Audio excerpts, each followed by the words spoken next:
Well, here we are again. Here we are again. Surprise, bitches, I'm early. Yeah. Welcome. Welcome, all my beautiful, my fine aviation enthusiast friends. Welcome back to the latest episode of the Airplane Show. Yes, sir, baby. We're flying to Batman tonight. I had no idea Batman was a town in Turkey. That's cool as shit. Batman, Turkey. I gotta go there one day. I love me some Batman. I had no idea what Pegasus Airlines was until earlier today. Now we're gonna fly that chumpy. So this your first time here, or your last time here, or you're returning once again, please subscribe, hit that like button, do me a solid, and help a brother out. This is the HBO stream, the Help a Brother Out stream. Yes, sir. All right, no updates available. But yeah, all seriously though, it does help me a lot if you subscribe and push the like button. It might not mean anything to you, but it means the world to me, that's for sure. All right, let's go world map. I think I already got the Pegasus livery. Let's see here, livery. Yep, Pegasus Airlines. All right, let's go customization. Let's put, we'll go to our DD DD 5220 will be our tail number. And let's see here, we got PGT.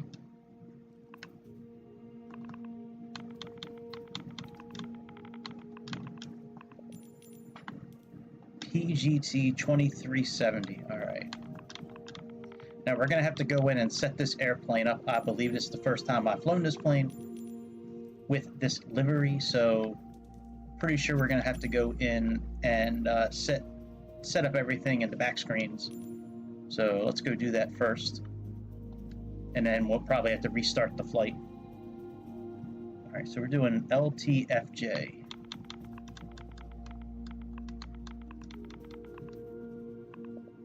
Oh, you know what? Let me look and see what gate this thing left from. Give me a second. You know, when I recreate these flights, I try to do my best to make it as close to real life as possible. Like the gate, you know, the flight plan. See here, now the flight plan here doesn't show in FlightAware because it's a European flight. I don't know if that's something I got to pay for or what, but it only seems to show certain parts of Australia and the whole United States.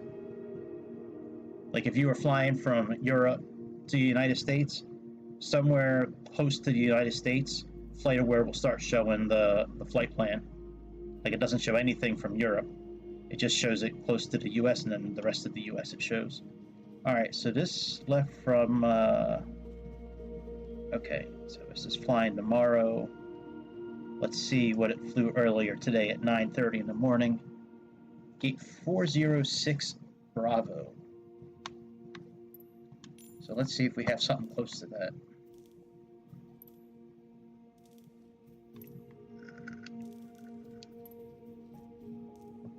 Nope. All right, let me see where 406B is. Let me go into Navigraph. Navigrift.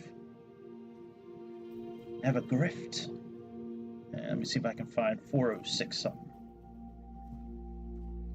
All right, let's see here. 40 cargo.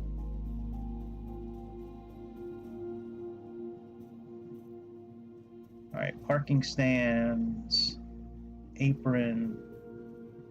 No, that doesn't show it there. Let me go into the charts. If I can't figure it out in the next 30 seconds to a minute, we'll just choose our own, but at least give me a second and let me see if I can find out. All right, taxi, airport briefing, parking stands. Here we go. Thank you, Navigraph, for having such wonderful visuals. All right, 406B. There's 700s. Okay, here we go. 406.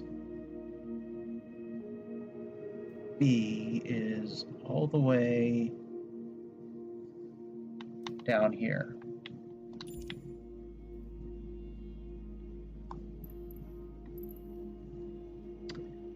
Now I don't see 406B on here, but I do see 406. 405, 403A, 403B, 406. That's this one right here. Okay, so this in real life is 406 right there. So let's choose that. And let's click fly.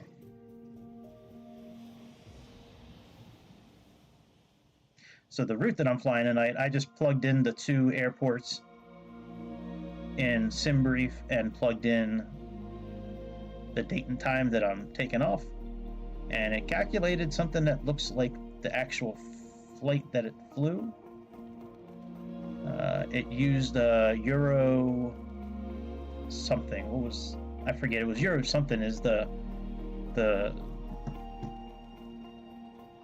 like where it got the route from. Like sometimes it'll say VATSIM, sometimes it'll say real world. This one said Euro something. Let me see what it said. Let me edit this and see what it said here.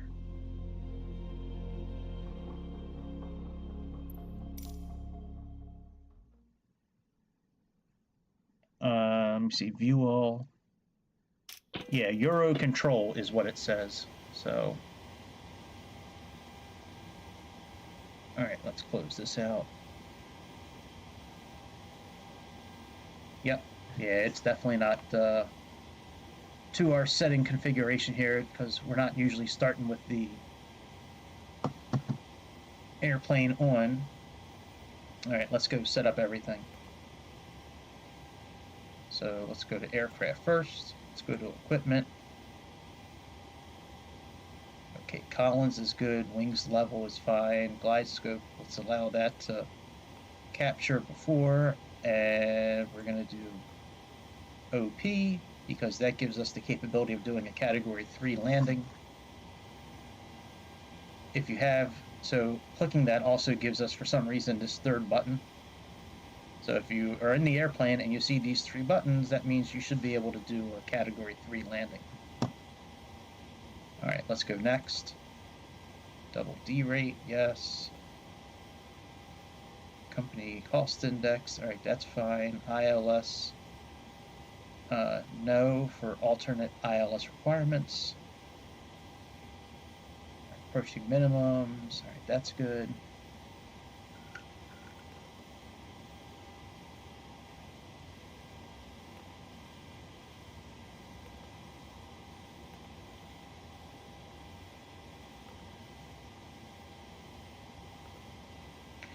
We'll just have the Karen or the GigaChad just call out everything.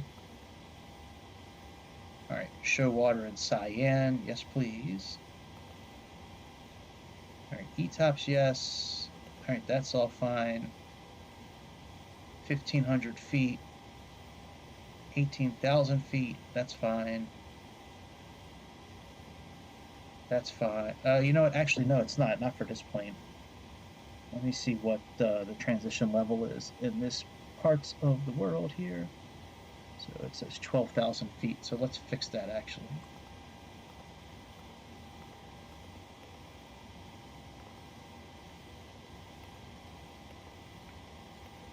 Okay. Let's see here, transition level.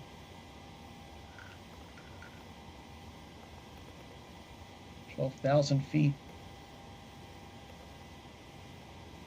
And we have FL120. All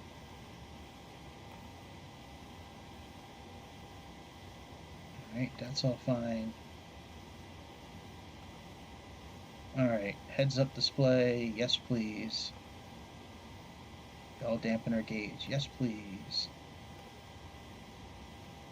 All right, performance improvement package, yes. Auto probe heating, yes.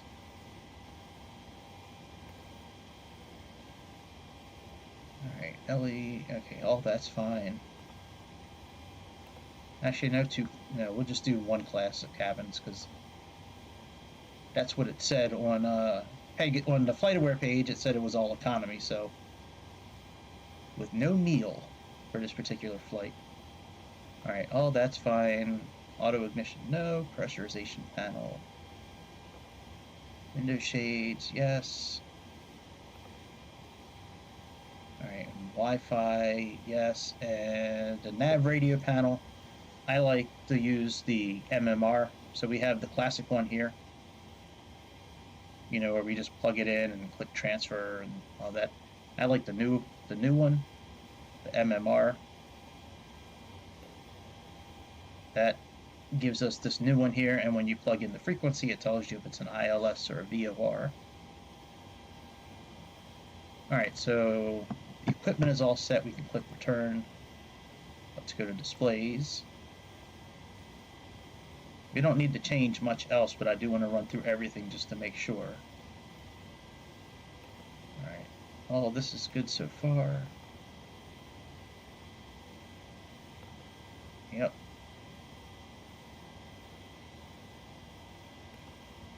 All right, engine side by side, no. Okay, oh, that's fine.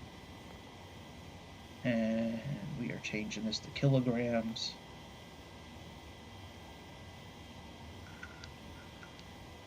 All right, return. Failures. All systems, service-based failures. Let's turn them on.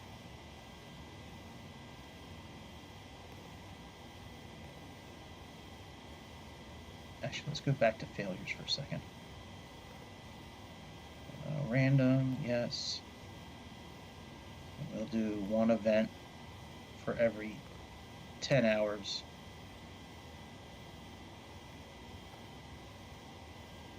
All right, click return.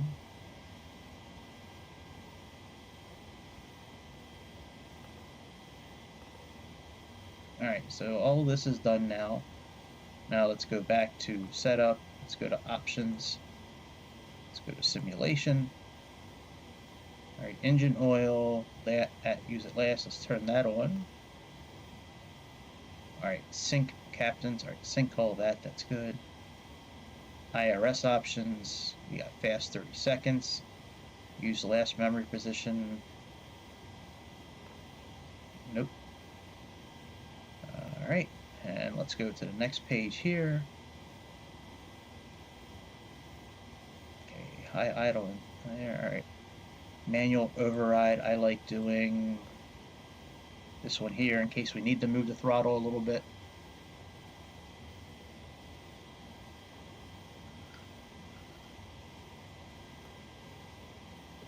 All right, call out airspeed alive. Let's call out V2. Okay, no pausing at the top of descent, but we are going to put this one 8x speed. So you can do 16 if you want, but the guys from Pmdg kind of advise against that, so we're not doing that. All right, 2, 4, 8. All right, enable auto time compression, yes. All right, yokes move when lower, we can put no for that. All right, and we're gonna do rudder only. We may have to, so sometimes for me at least, when I first start taxiing, sometimes it doesn't turn very nicely. So I have to come in here and just toggle this like that, and it fixes it. So, all right, return and performance. There's nothing we really need to do here.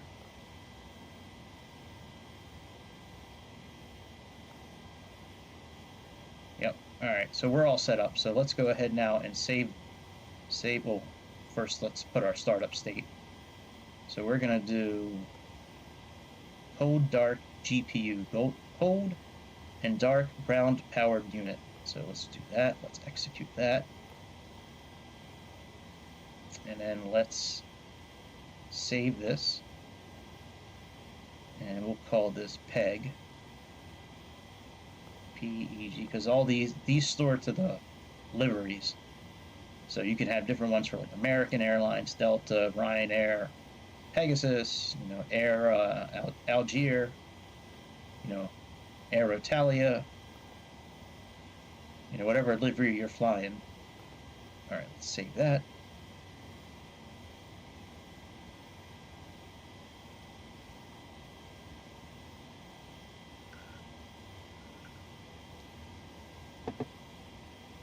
All right, very good. So let's exit and we'll restart.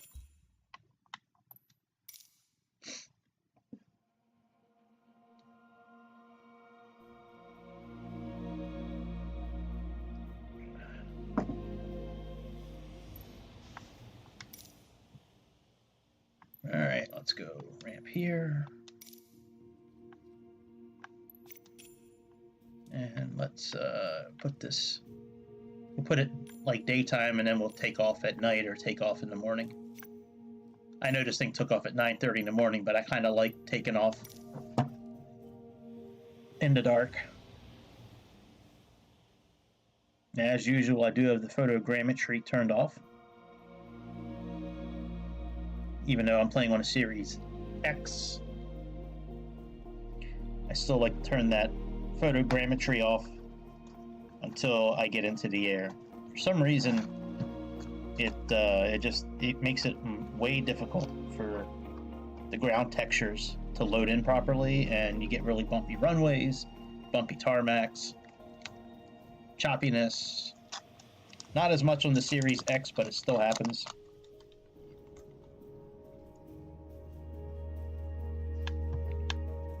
All right, here we go. Now we should be okay.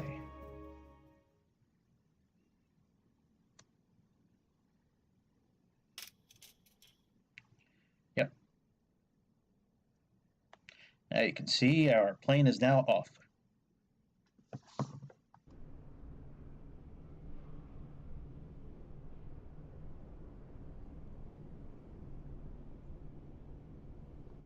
right, very good. Now, in order to get this system on, just push and hold the menu button.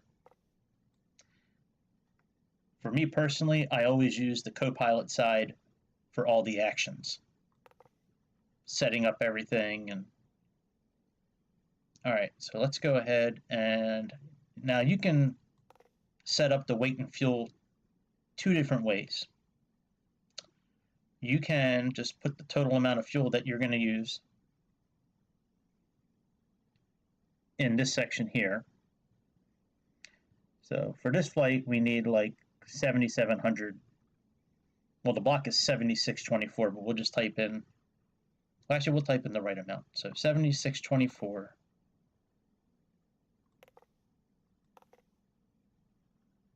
is what it says. So let's click here. All right. And then you can now go into ground services, and then you can type that 7624 over here, and that will now set the right fuel block for you. Okay. Actually, let me change something on this, because I do wind up like sitting on the ground with the engines running sometimes. So let me increase the fuel by 10%. Let me edit the flight plan in SimBrief and keep the pass time. Let's set the fuel factor for P10 for +10 and regenerate this flight.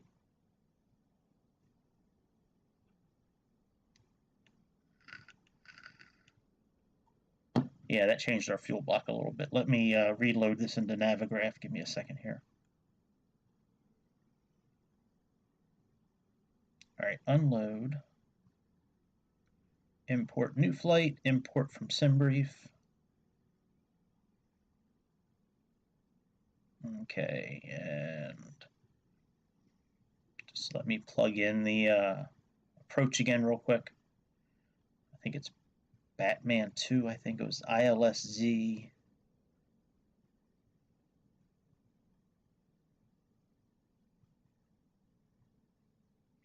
Yeah, ILSZ Batman 2, I think it was. Oh, Batman 1. Okay. All right, and then you can do that same thing for passengers and the payload. But we're not going to do it that way tonight. We're actually going to have the trucks and shit come out. So let's set this to like 5,000 for now. Okay. And then let's come back here to payload. Let's set this as empty.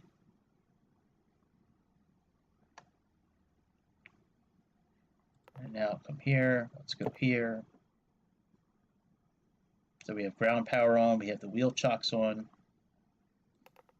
Let's go ahead and get some power going, and then we'll come back down here and finish setting our weights and all that. So let's go ahead and turn on the battery and turn on the ground power. Let's also turn on our collision lights. All right. Now let's go ahead and get the trucks over here. So let's go to ground services. Let's come here now, and now our fuel block is 86. It's 8427. So let's do that here. 8427. Let's request a fuel truck. Our passengers, I believe it's 184. So let's request the passenger bus. Let's type in 184.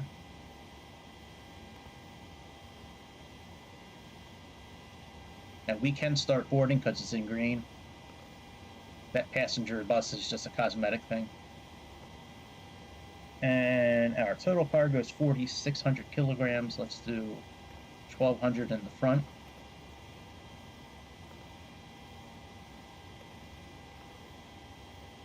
And 3,400 in the back.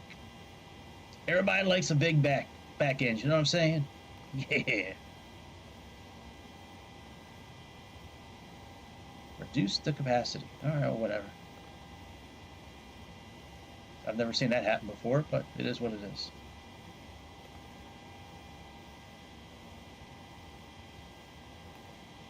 Alright, so we're good now.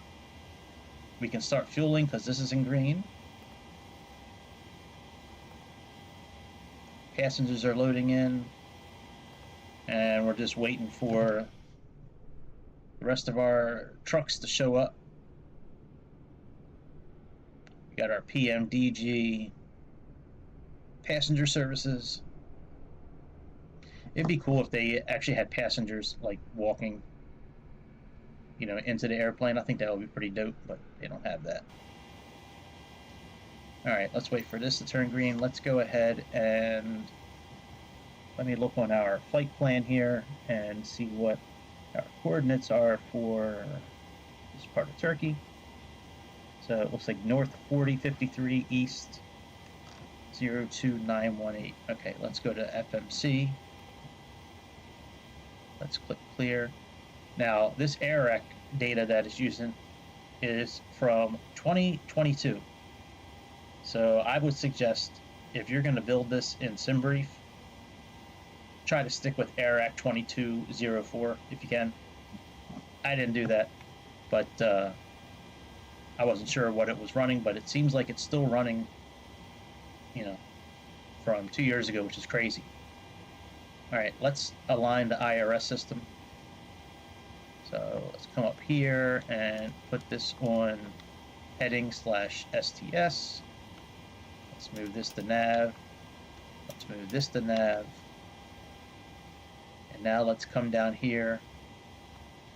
Let's go to position initialization. Don't pose in it. Pose in it. Let's go next page. And yep, these are the right coordinates. 53, So either one of these is fine. Click on it, go to previous page, and then set the IRS position. Let's plug in our airport here. We have LTFJ. All right, LTFJ.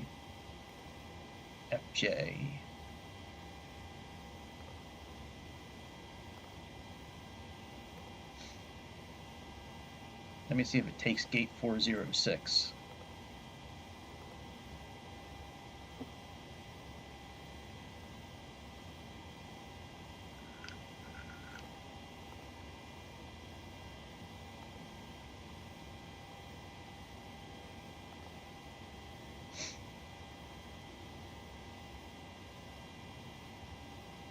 That's interesting. Almost exactly right. All right.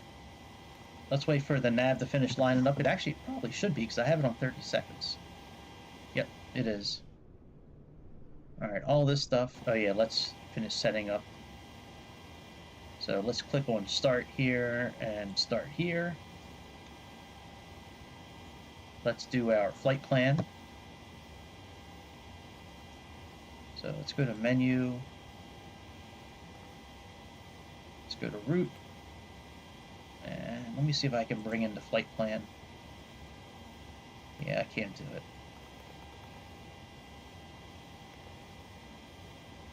Yeah, I can't do it. All right.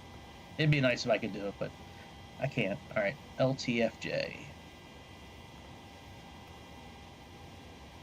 Oops. All right, LTFJ to LTCJ.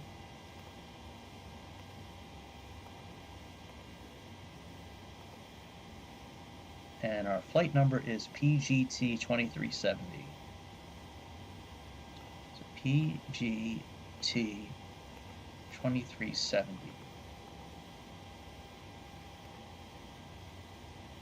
All right, let's go to departure. And we're taking runway 6. And we're doing ASMA 1W. I guess this is equivalent to ASMA 1W.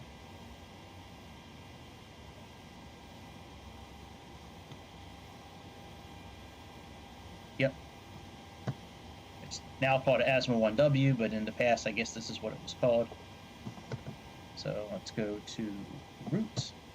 Some of the waypoints may not be in our flight plan. So we'll see what we can do. All right, let's go to the next page.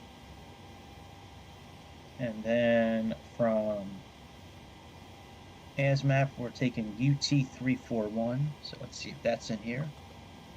UT341.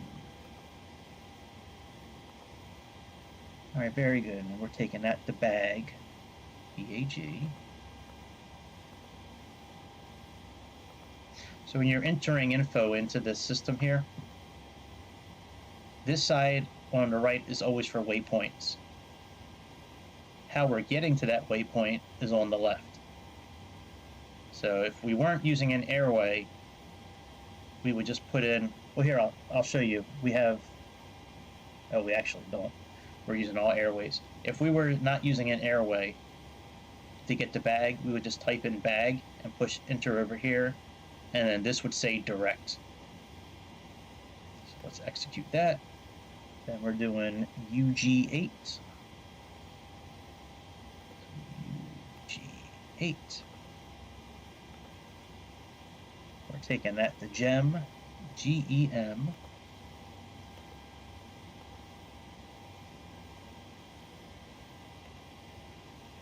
Let's execute that. And then we're doing UW73. UW73. And we're taking that to MOVUL.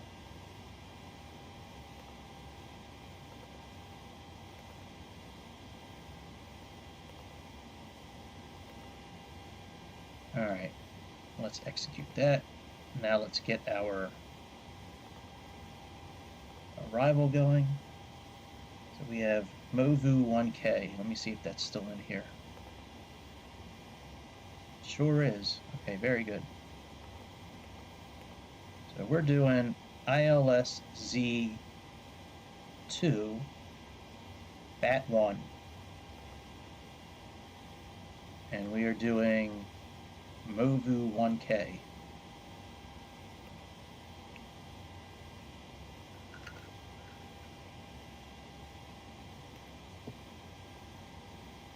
All right, very good. Let's go to legs.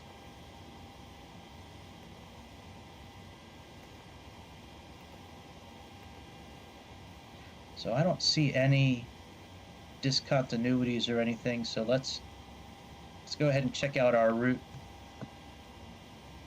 All right, we can release these two.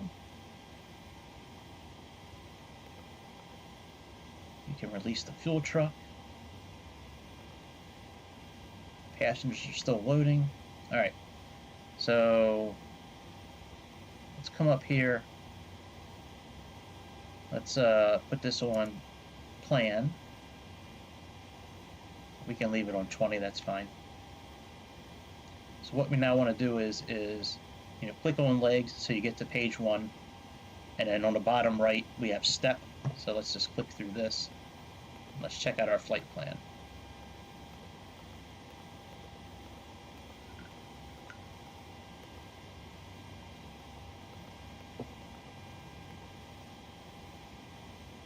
Yep. And yep, very good. Okay, so we are all set with that. Now we'll finish setting up everything once we get the weights and all that finished. So I'm not going to plug in the cruising altitude yet, because when I bring in all this, it always changes it anyways. So I'd rather just enter it once.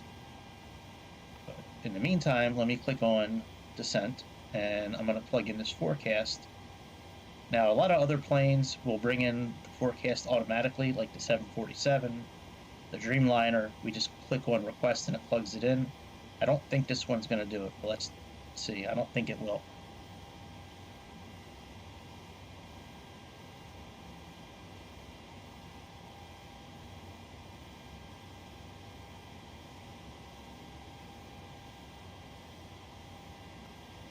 Yeah, it's not doing it. Okay. Now let's plug in. We have 31,000. Now this info is right on the official flight plan that SimBrief calculates. So for 31,000, we have 265.49.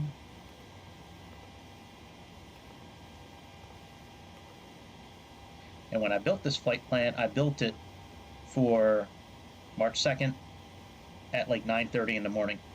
9:30 in the morning local time to where we're at right now, which is +3 from UTC time. All right, we have 238.28. We're going to contact the ATC in a moment and get clearance for our route. And we have 227.10.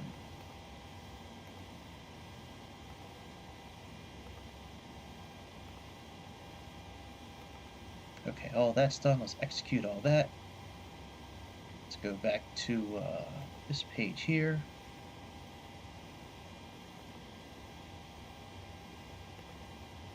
Identity is fine. Position is okay. Let's go to the next page.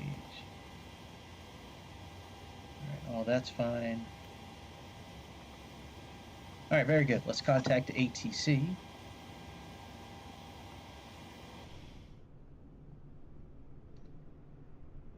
Be nice if they had like baggage. Like if we were to call it an ATC and have them bring baggage over, you would see bags and shit like going up the ramp here. They don't do that in the simulator here. You know, Pmdg doesn't do it. I mean, they do a lot of wonderful things, Pmdg, but that's not one of the things they do. Okay, so we're all loaded. Let's release those. All right, before I do anything else, let me talk to the ATC. Now we're taking off which way are we going with runway 2 here?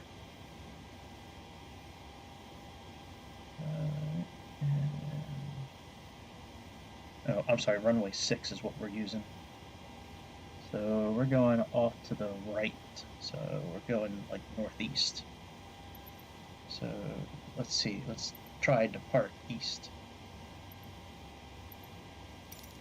Ground Pmdg 2370 with Charlie request taxi for takeoff east departure.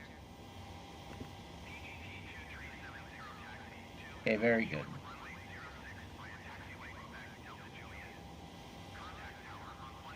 I have the voices turned down on purpose, just because they talk so much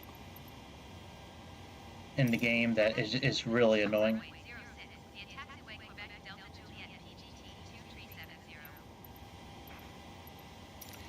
Alright, let's go ahead and close up shop here so we can turn the APU on. Let's release the bus. Let's release the stairs. Let's go back to doors. And okay, make sure that's closed. Alright, very good. So let's go return. And now let's go ahead and turn on the APU. So let's come here, let's put on the aft fuel pump. And let's put on the APU here. And make sure we turn on APU bleed, which is right here. Cruising at 35,000 feet tonight. Or this morning, actually. And the altitude of the airport is about 1,850 feet. So let's plug that in here.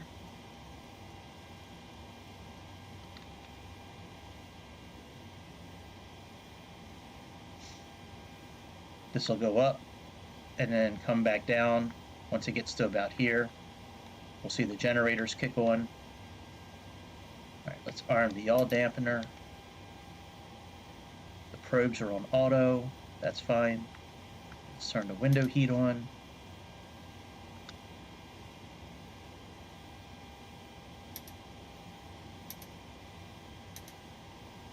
Let's turn up the brightness here. Let's arm the emergency lights. Put on the seatbelts. Alright, generators are showing here. We can now turn them on. At least I can't use the mouse on that. At least I need to learn how to drag it in the right direction, I guess. Alright, that's all good. Let's now turn on the electric pumps here. Alright, and we are ready to back up and get this party started here. Let me do a couple things here real quick. Let's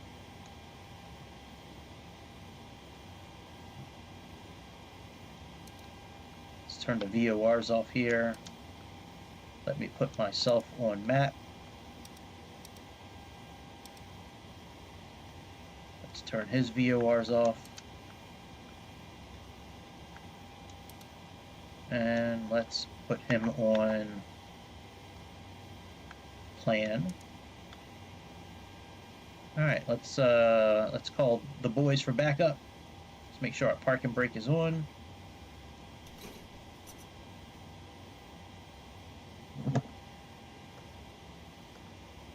Alright, let's go to pushback.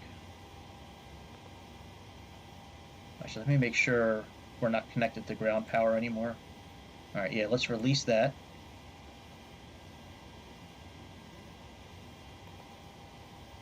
Now, when you push back, make sure you remove the chocks, otherwise you're not going to move that far. So let's remove those. Select tug. Straight line out. Standard L is what we're going to do. And we have nose to the right.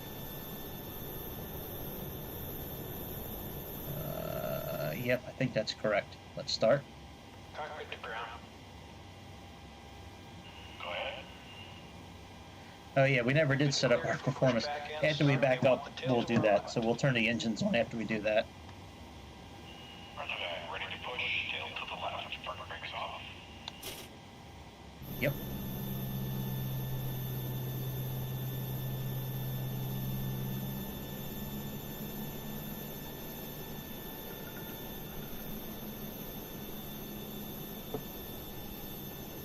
We'll set our barometer, we'll set,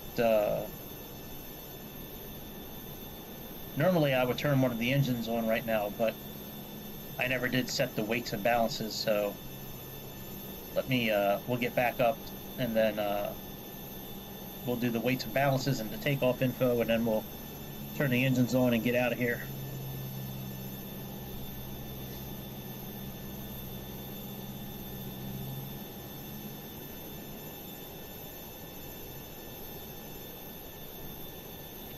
Now, if it starts turning us the other way, I'm just going to stop the pushback. This is not like the one from the ATC where you can just switch it right to left. Alright, very good. Yeah, see, I always get, this plane I usually get right. But like when I'm using the ATC to back up, I always get it wrong for some reason. I don't know why. I can't remember that if it's like nose to the right from inside the cockpit or nose to the right looking at it from this way.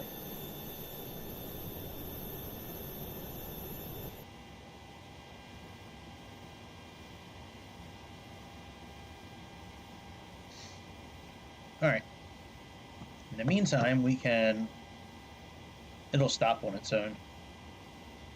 We can perform initialization request. Pushback complete. Park brake, please. Brake set. Alright, that's all good now. Now we can remove the tug, make sure these are removed, click menu, and now we can go to FMC. So, alright, let's go here, let's perform this request.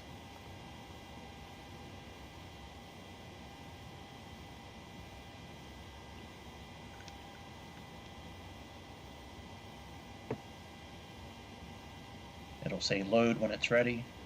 Here we go, load. Execute. Alright, very good. Transition altitude. See, flight level 37,000 feet. That's not what we're doing. We're doing 35,000. So first, let's change that. Let's go to cruise. Let's do FL 350.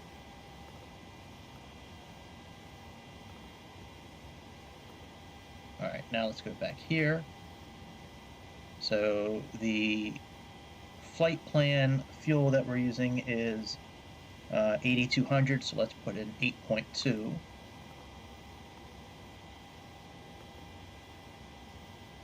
We have a cost index of 17 according to SimBrief, so let's plug that in. And our cruise winds according to SimBrief is 248 by 36, so 248 is the heading of the wind, and 36 is how fast the wind is. Very good, so that's done. There's nothing on page 2 we need to worry about. If you want to, you can change some of these values, but I just leave them. Alright, let's go back, and let's go to N1 limit.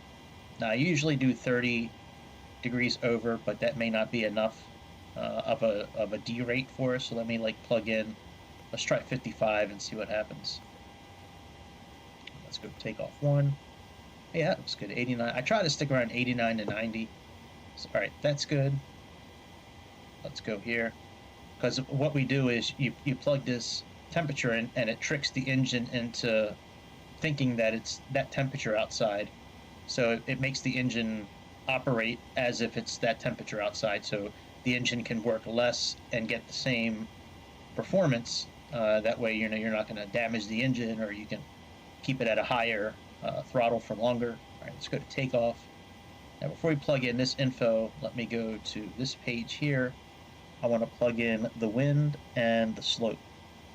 So this is information all in Navigraph charts. So our slope is 0.33.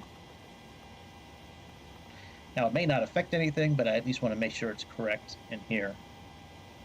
And the runway wind right now is 60 degrees and it's 7 knots.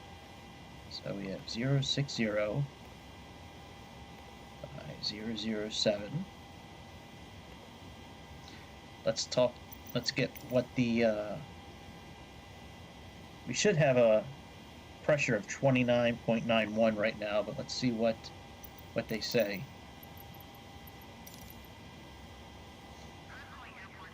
Yep, 29.91, okay.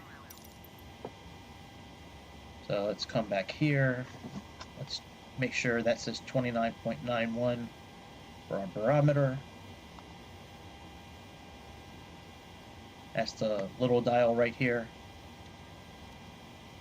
All right, 29.91.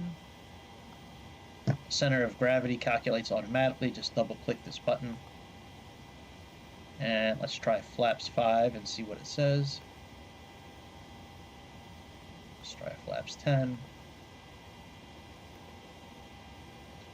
All right, I guess we'll do flaps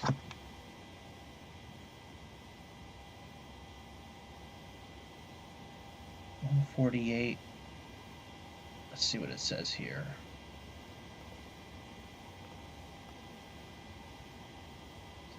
Let's try 5 again and see what takeoff. Yeah, I know they were deleted.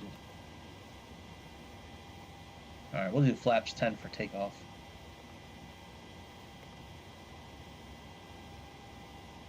Oh yeah, actually, let me see the trim. The trim is 4.92 versus, whoa.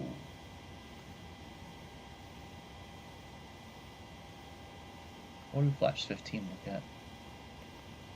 Yeah, 4.92. Alright, let's do that. Alright, flaps 10. Alright, now we can start at the engines. Now all this is done. Yep. Alright, all that's good. Alright, let's go back to legs here, and over here, I like leaving this on takeoff page, because sometimes we have to confirm this again. So let's go ahead and put the rest of our fuel on. Do we have fuel in the center tank? Not a whole lot. Alright. We'll leave the center tanks off for now. Alright, all that's good. Let's come over here. Let's click on this and go to ground. When N2 gets to about 10 to 15, we'll turn on the fuel.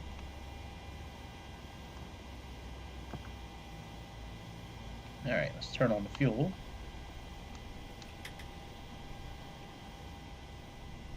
Back here, let's set the panel lights. Let's set a little bit of flood because we're getting ready to take off in the dark.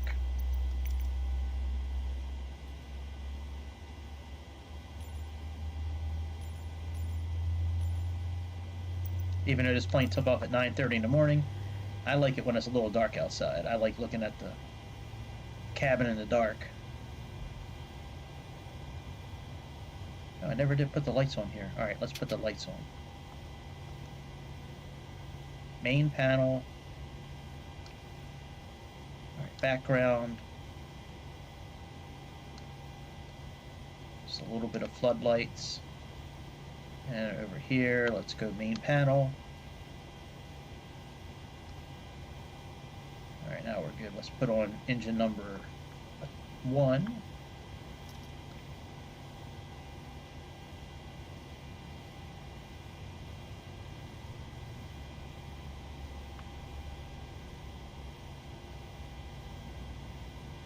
Alright, let's put on this fuel. Now let's come down here. Let's put on our transponder.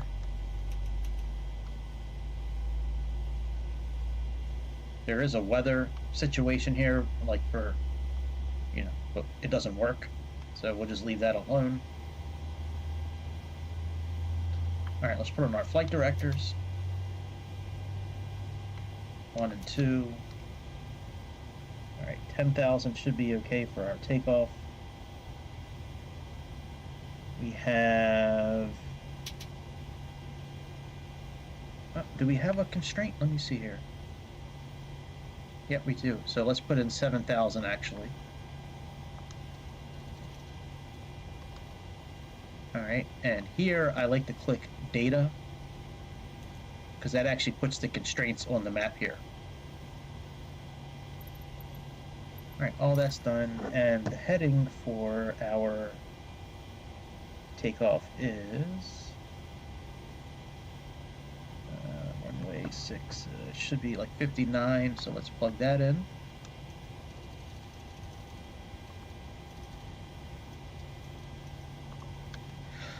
All right, let's put the brakes on RTO. Unable 240 knots at FJ050. All right, no problem.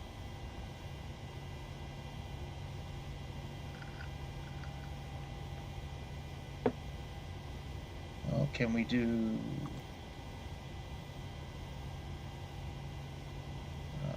180 maybe?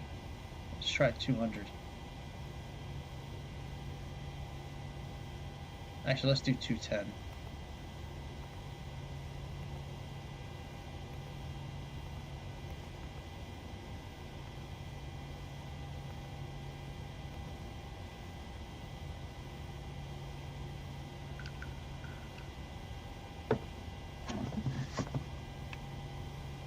All right, now that error message here is gone now. All right, let's come up here and set 148 for our speed, because that's our V2 speed. We got 7,000. All right, excellent. Everything looks good. Let's put our flaps down to 10.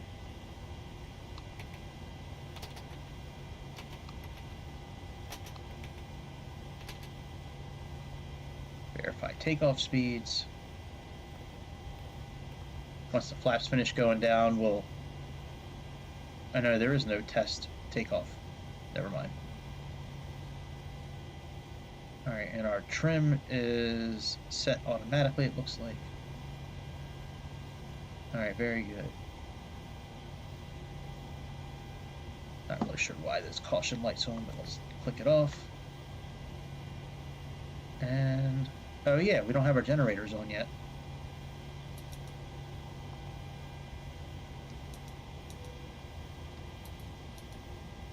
All right, generators on. And let's put our packs to auto. Isolation valve to auto. Let's turn that off.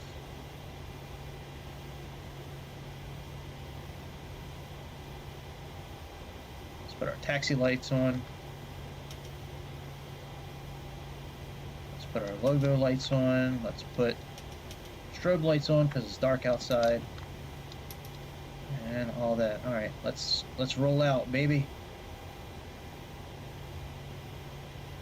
Oh, by the way, when we take off, we're gonna hit the toga screw. There's a screw right here for toga. You click on that, and that puts us in toga. And with this particular plane, I don't believe we need don't need to arm the speed brake. I don't think we do. So, all right, let's release that. Now let's roll.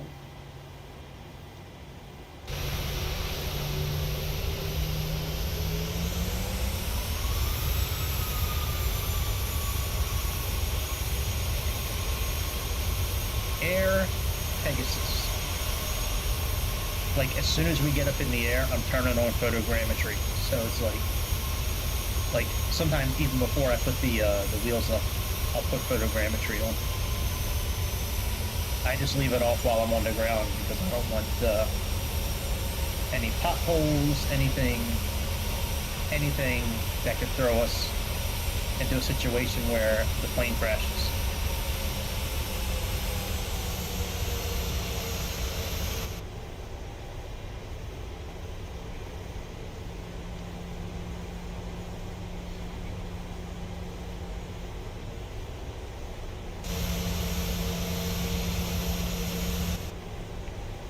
Let me turn this screen down a little bit here. That shit is really bright.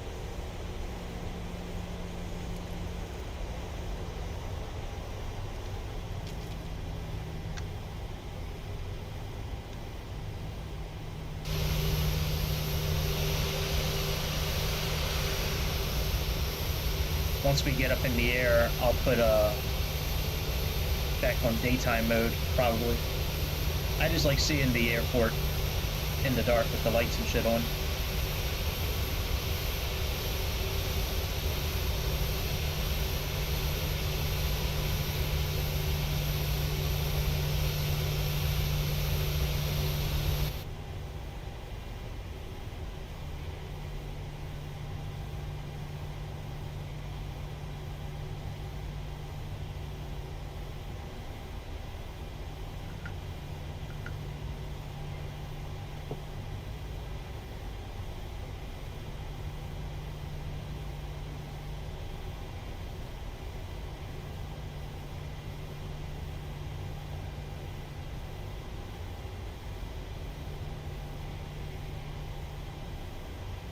Let's arm our traffic.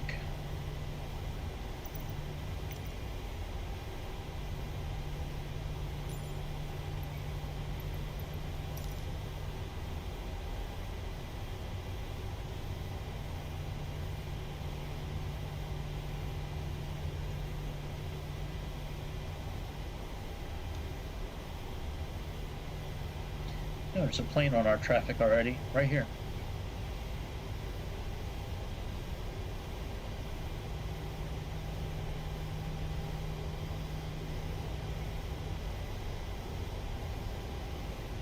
Put our heads-up display down.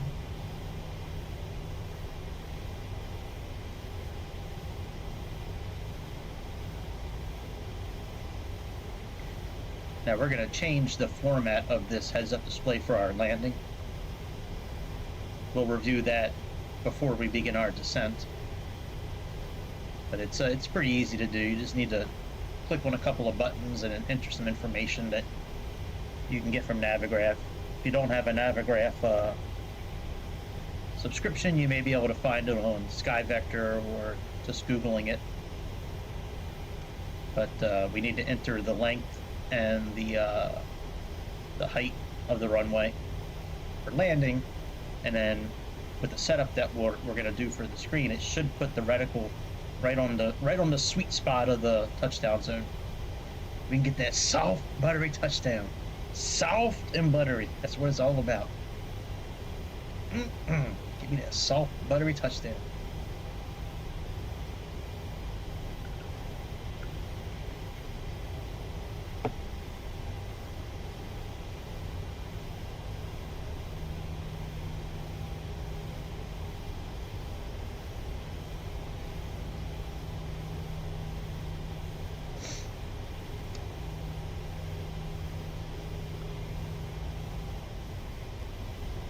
I was hoping to use a keyboard with this tonight for the first time, but the keyboard I have doesn't have a number pad, so I should have a new keyboard tomorrow, and I'm going to return the one I just bought. But I want to have a keyboard so I can adjust the trim and heading and things like that without having to use the controller, because sometimes it's a pain in the ass grabbing the heading knob to change. And sometimes changing the trim with the controller is a bit monotonous. I'd rather just push a button instead of having to hold in a combination of buttons on the controller.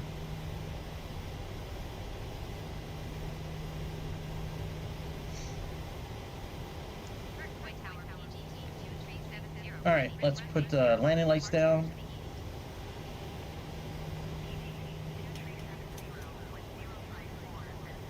Well, that's good.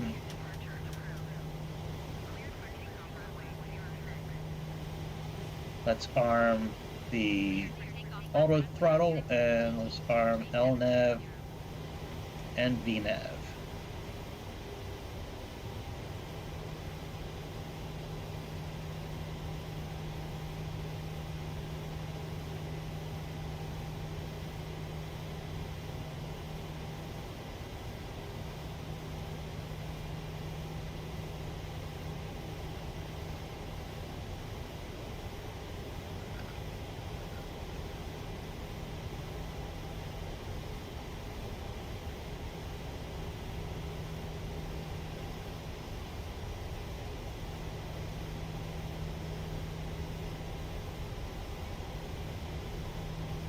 Alright, let's give it some juice.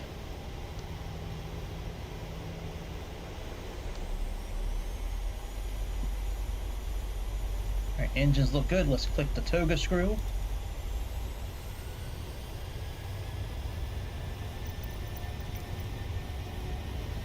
Airspeed alive.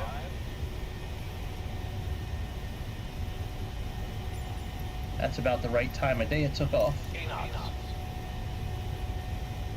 Took off around 9:30.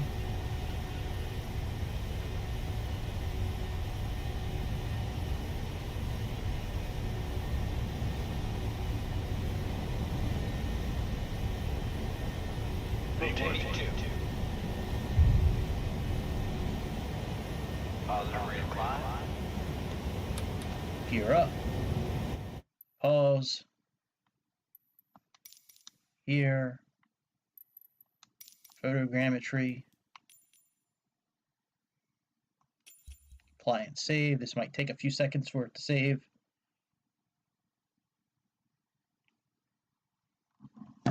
My Ring doorbell. Oh shit. Be creeping. Oh, that's from. No. Give me a second here. Let me see who was at my door. Might have been my neighbors.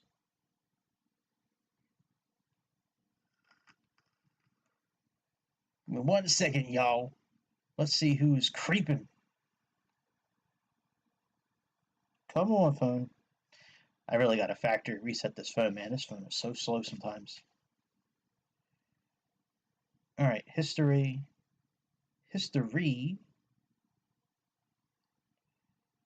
Oh, you know what? It could have been Amazon, actually. I ordered something. Yep, Amazon. Okay. All right, once I get the autopilot on, I'll go over and get my package. Hey, let me grab my package for y'all. All right.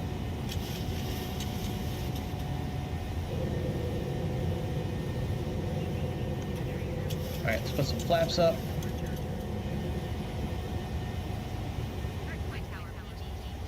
Once we get to about 1,500 feet, we'll go ahead and put the autopilot on.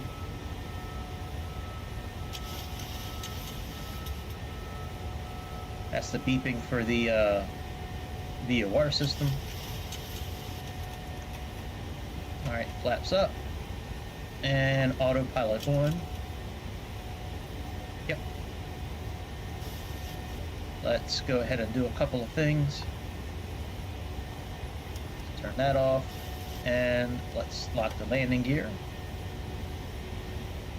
Let's make sure this is on continuous, and we can turn APU off.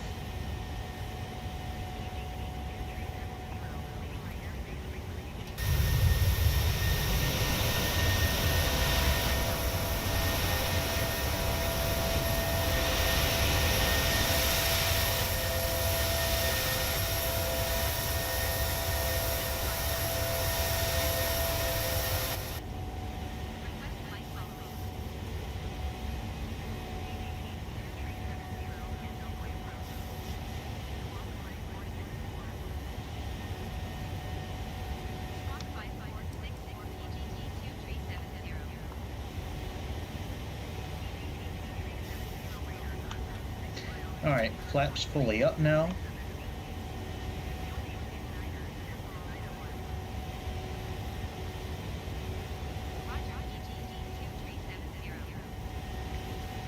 All right, here we can now put this on progress.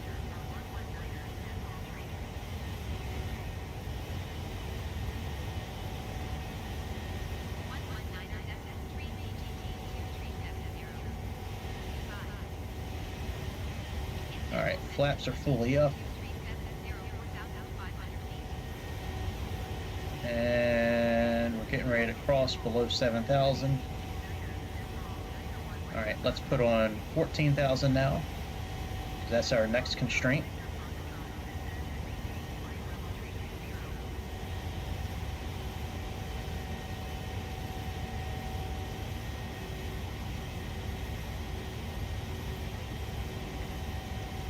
See, I want to have the keyboard do this too. It's so much easier than clicking and dragging, and I'm not a fan of continually going into this mode, because sometimes when you do that, it messes with the flight. Like sometimes it'll make it bank down or bank up or shift to the right or left. Alright, we can put our heads-up display away. And let's turn off all the lights that we don't need.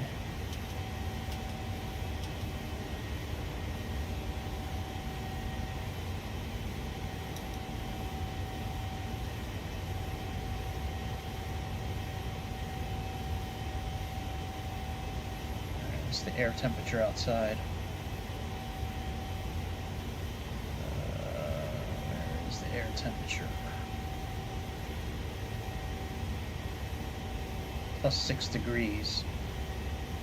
Alright, let's put on the anti-ice system.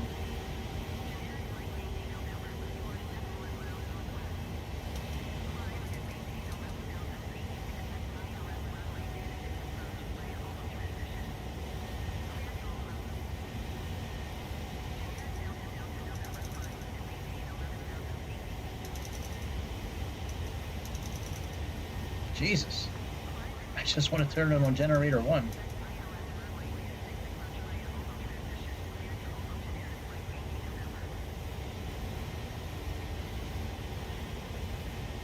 Alright, give me a second. Let me go ahead and grab that package. Be right back, y'all. Y'all. Y'all.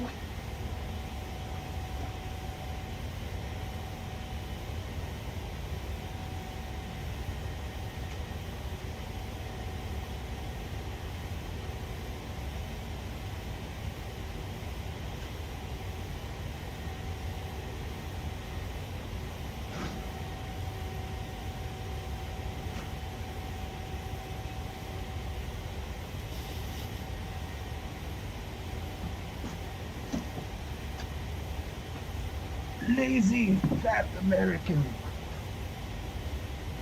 You're so lazy and fat, stupid American. Alright, let's get ready to set our transition level.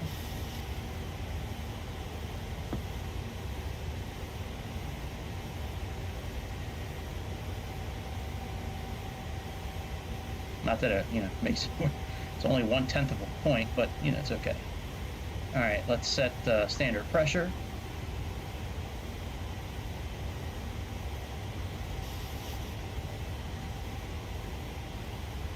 We're going 85 degrees.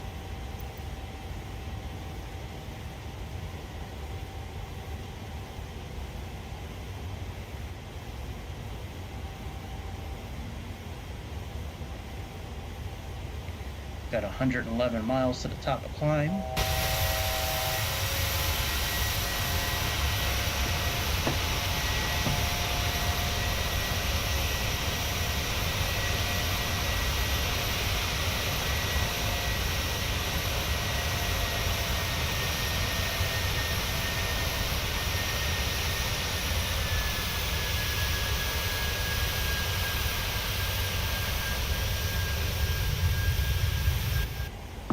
Alright, let's hold here.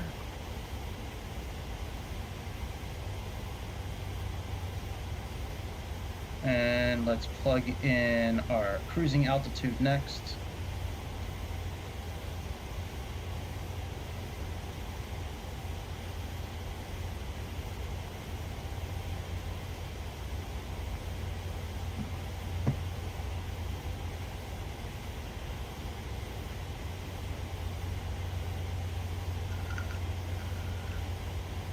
Not sure why it says VS there.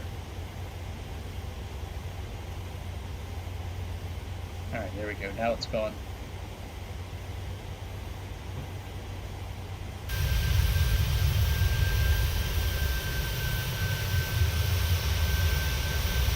I never heard of Pegasus Airlines until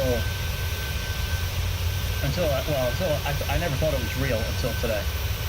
I knew it was part of the livery pack that I bought with this plane, but I had no idea it was a real airline until today. Alright, we can... I always am curious, like, what real pilots do in this situation. So when they resume their climb, if they do VNAV, or if they do level change, or if they do VS mode. If a real pilot ever watches this video and you're listening to the words I'm saying right now, if you could put something in the comments to answer that, that would be great. Alright, very good. Let's go level change.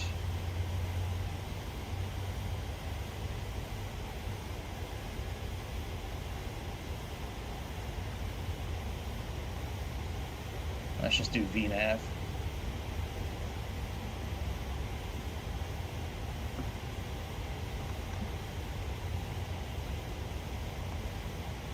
Let's change this to 40. Alright, so you see the info that we have on ASMAT. If I was to click data again, see how some of that info goes away? If there was a speed constraint or an altitude constraint, it will show there because we have data. It just has Zulu time there now, but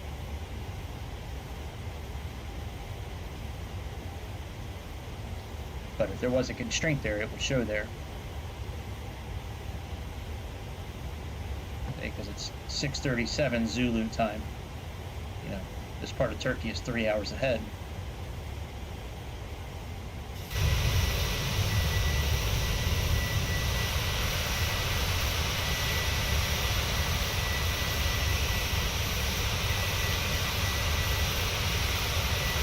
I also want to have the keyboard so I can switch from showcase, you know, the drone mode and all that easier instead of having to, you know, click all these different buttons.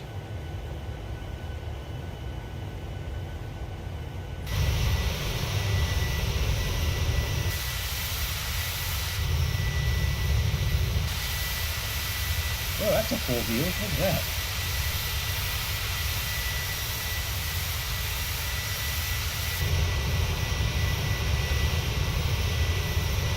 What happened to that mode I was just in before where we were inside the airplane? Oh, it's view number 1, 2.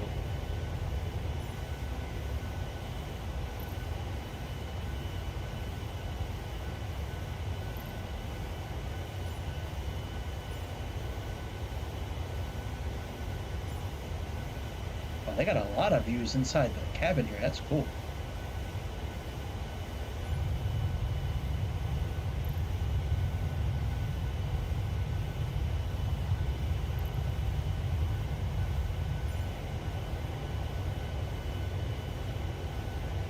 Yeah, I kind of like that one there.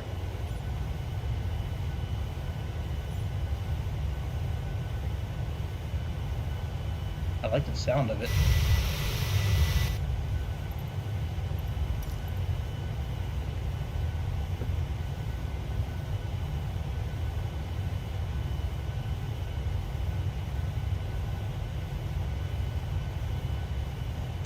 I would have thought Pmdg would have actually had wing flex. Oh, maybe it does flex a little bit.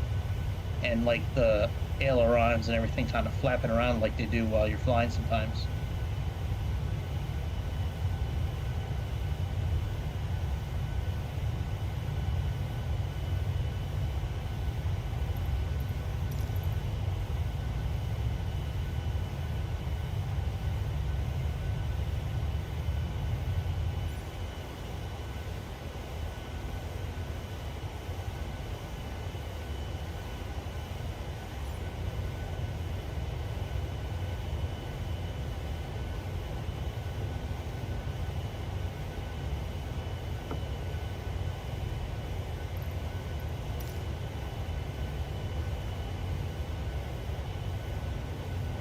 Oh no.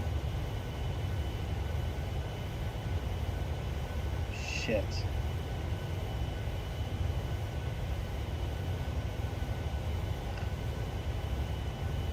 I might have to end the stream or pause the flight and pick back up where I left off. I think my daughter wants to come home.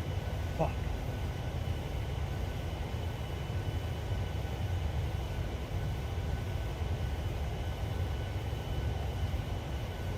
I don't think so. I mean, he's been through a lot recently. I know you don't like disappointing people, but you also have to do what's best for you as well.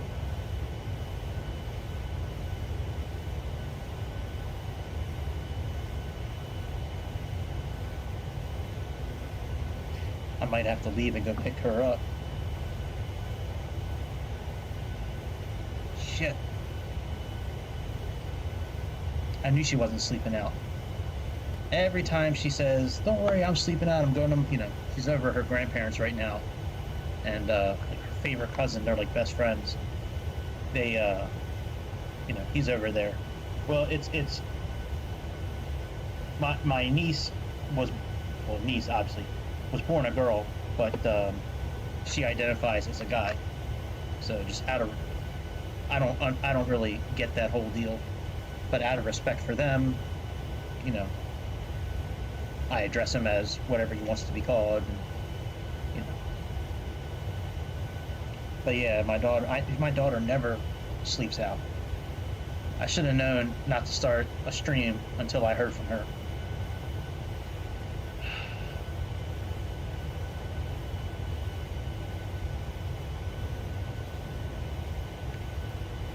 The trials and tribulations of being a single parent.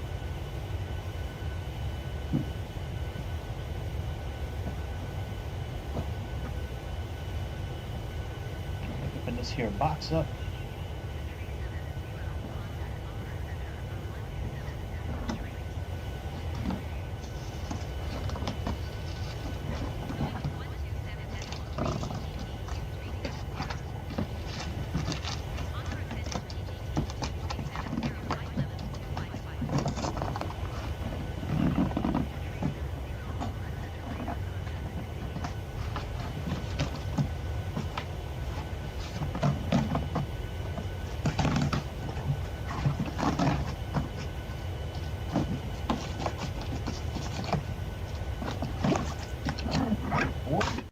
Oh, my controller.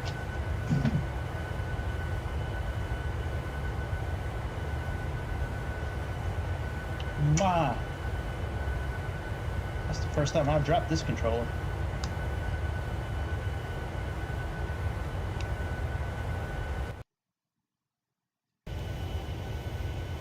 Oh, I think I'm starting to see a little wing flex, actually. There we go, the wing is flexing a little bit. But yeah, I like having this heads-up display here, this HUD, because at least I can see, what's going on. I can see the angle of attack, the altitude, the speed. That's the main reason I have this HUD up here active, so I can go into views like this and not kind of guess where we're at. And like flip-flop between views. Like I don't like continually changing the camera unless I really have to.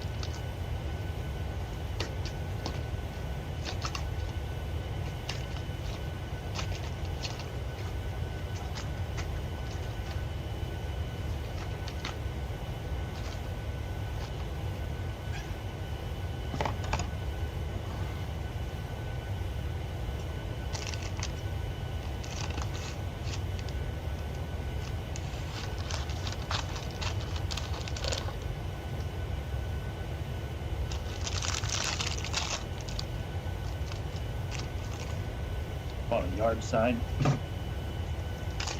but I ain't showing y'all what it is, because a lot of people out there might not like it. Not as many as before. There's still some people that wouldn't like it, but there's a lot of people now that would. But I'm going to say no more. If you can figure it out from there, you know exactly what I'm talking about.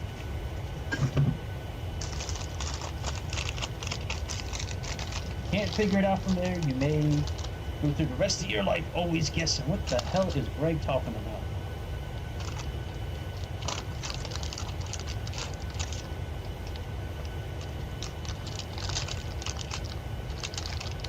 My daughter texting me back, let me see what she says. I knew it was too good to be true. I knew she wasn't gonna sleep now.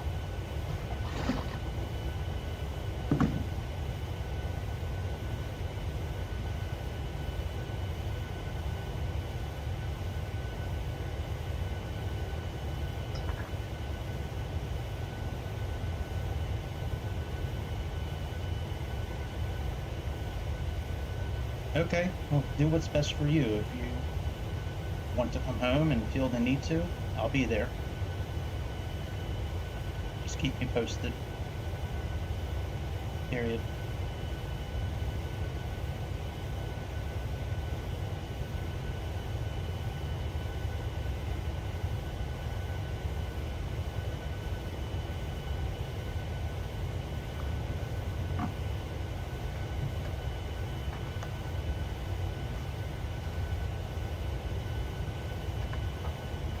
Alright, I don't need to leave just yet.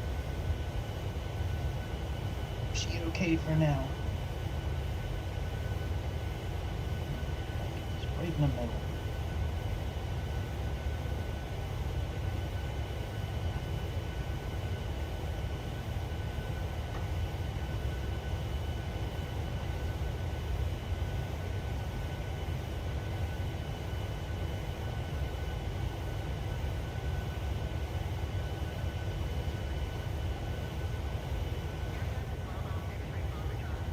There we go.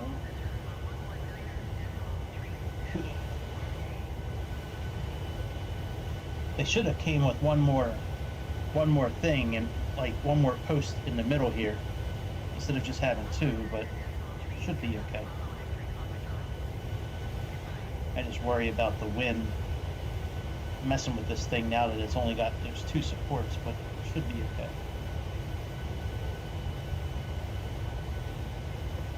Probably put a little duct tape there and shore it up a little bit. We'll try it without the duct tape first. I mean, I got 5 stars, so I'm sure it's okay. It would make more sense if you had a post in the middle here too. That way you had that center support. Well, see what happens. Making signs, Grady again. Yes, sir. Alright, I don't need to do anything with my daughter just yet. Hopefully she'll sleep over. I mean, I think it's good for her to get out of the house too for a while. I mean, kids nowadays, Jesus, they just want to sit in their room all the time.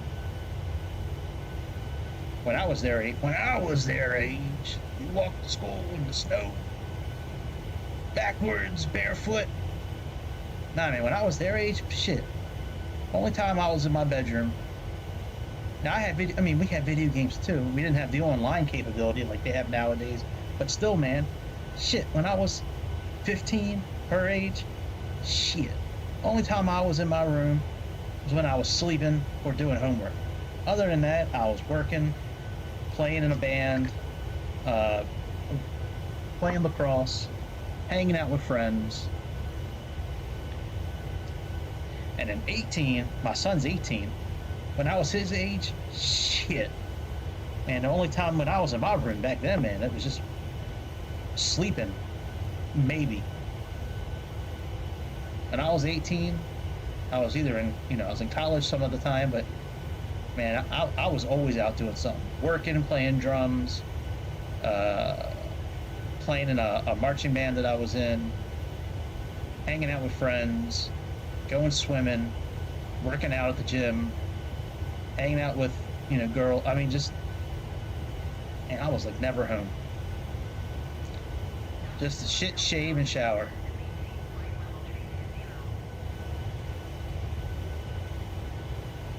I don't get why kids nowadays, man, just want to sit in their room, man. That make no sense to me, man. That can't be fun. I mean, I know it's different now because, kids are, online and talking to people all across the world online, but still, man, it's almost like, you think about it, it's like being in prison, I think. That's how I equate it, like being in prison. Because you're just sitting and you're looking at the same 4 walls all day, all night, every single day. That would drive me absolutely nuts. I like being lazy. I'm good at being lazy. But shit. You would not catch me just sitting in my room all day like that, man. That's crazy. Alright, let's go back to cockpit because we're getting ready to flip to altitude hold. And more than likely we're going to go into 8x speed.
All right, very good. So we switched to. Oh no, we're still in climb. We're not in cruise yet.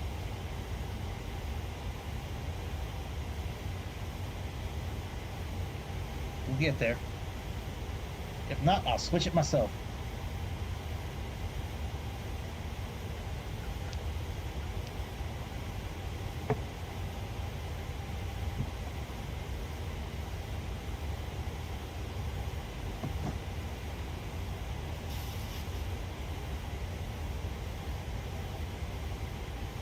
Let's go to N1 limit. Let's see, it's on auto, but let's see if it switches to cruise mode.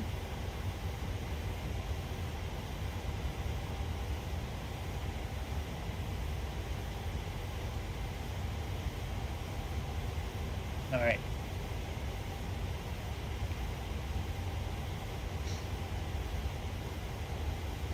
Well, you know, it says VPath. Let's just leave it in this mode. Usually I click altitude hold.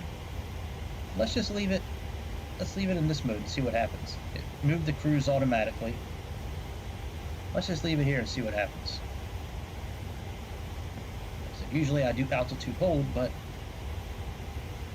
all right, so we got 294 to our descent. Now, with this particular airplane, you can do 8x speed.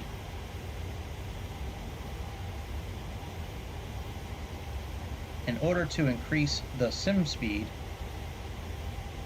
this button right here where the clock is, just click on it. And when these numbers turn green, that means you're in an increased mode for speed. So we chose 8x. The beautiful thing about this Pmdg software is that when you get to a waypoint or to a turn, it slows down automatically. So like for this waypoint, it'll slow down right like 5/10 of a mile before the waypoint, it'll slow down, and in about a mile afterwards it'll pick up speed again.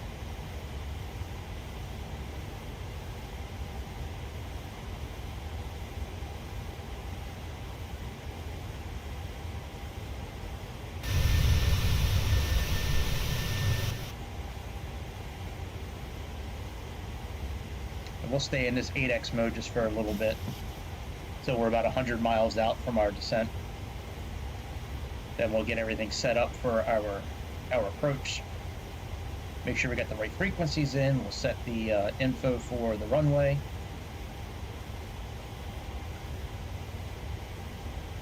All right, let's come up here and set our engine starters for flight.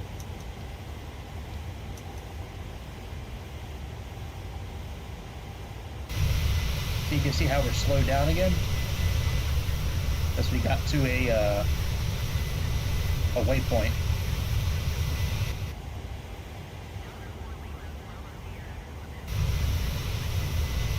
Now we're starting to pick up a little more speed, and then when we get past that next waypoint, you know, we'll pick up probably 8x speed again for a little while.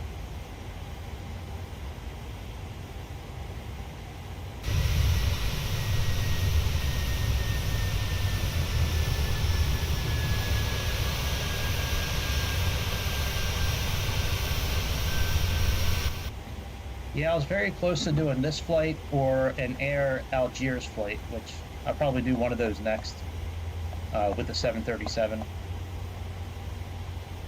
I kind of want to stick with just like one livery for a while and see if I can get some like random failures to actually happen. You know, I don't fly each livery enough or often enough for some of these failures to happen.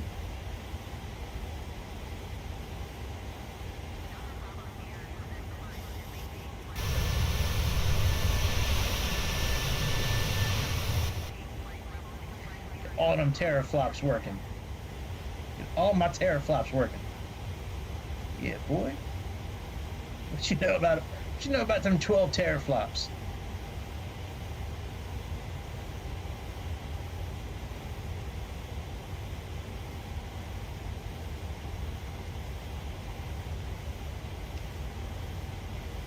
See, most of the time, at least like when I had the Series S, I would sit like in this view here the whole time I was in the speed increased mode.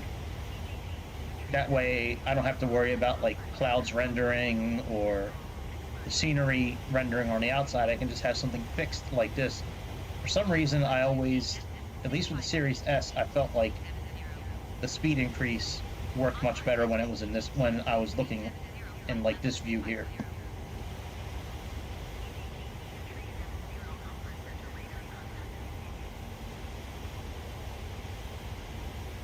All right, let me see here. Let's go to program here. We got 203 until our descent. But yeah, the speed increase with this plane, Pmdg built. The 8x speed, you know, the one that comes with simulator, that's done by either a Sobo or a Dovetail or Microsoft. I don't know who made it. But that one does not slow down at all when it's going for a turn. If it's turning and you're at 2x speed, you're turning at 2x speed, and that shit is violent. It's like doesn't always make those noises, but you get what I'm saying. I think you're picking up what I'm putting down. All right, what's our transition level for our descent? 10,000 feet for our descent. Okay.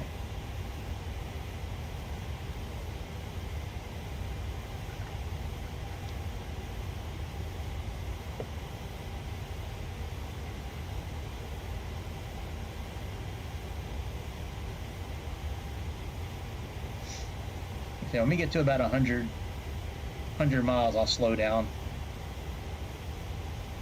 But yeah, if you're flying a Pmdg airplane and these numbers are in green, that means, well, I'm sorry, a 737, and those numbers are in green, that means you are in the speed increase mode.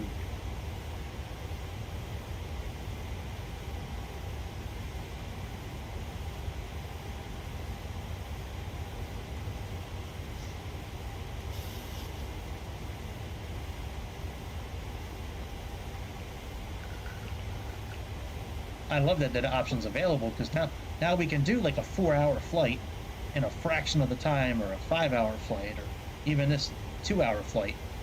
You know, we can make it pretty quick.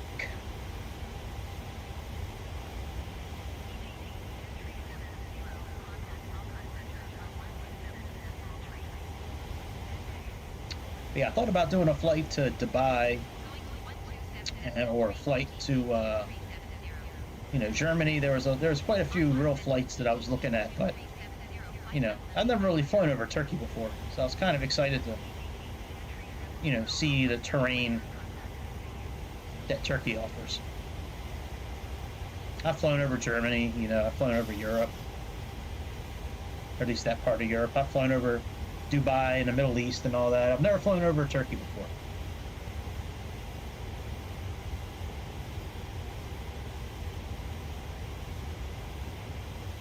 All right, we're gonna turn off our speed increase here coming up. We're gonna get everything kind of ready for descent.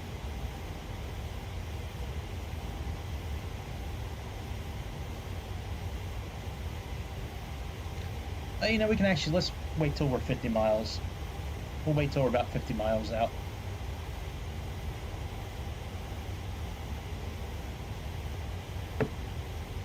It's a very weird landing. You know, I looked at all the different approaches and all that. Like, the transition takes you right to the airport, and then you transition like at the airport, then you make a right, and then you go out about, I don't know how many miles at this point, maybe 10, looks like 10 to 15 miles. I have to look at it a little closer, but 10, and then you and then you turn back around towards the airport. Like, there's no approach that like you go down and around, or you know, you go right to the airport and then go out and then.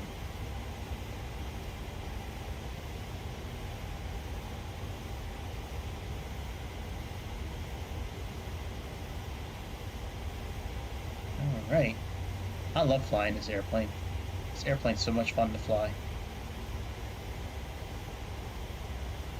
They did such a good job making this airplane.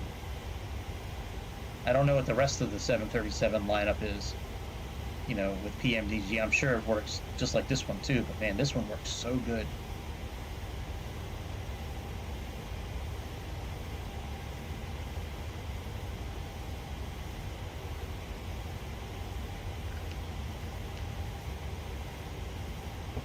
Alright, let's end the speed increase and get some shit ready. So let's click on this. Now we can see the numbers are white again, so now we are in regular time. Let's click on legs here. Alright, and let me bring up the arrival information.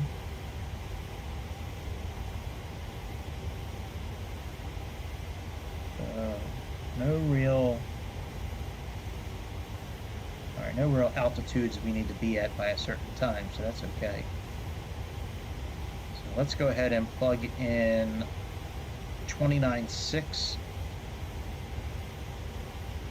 That's our first altitude. Well, it's really not the first one, but that's the first one I'm going to plug in. So let's do 29.6.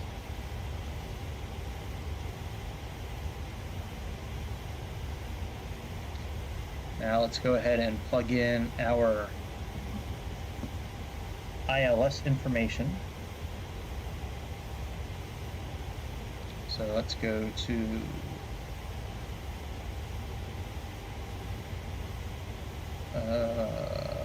oh yeah, it's not here. Duh. It's right here.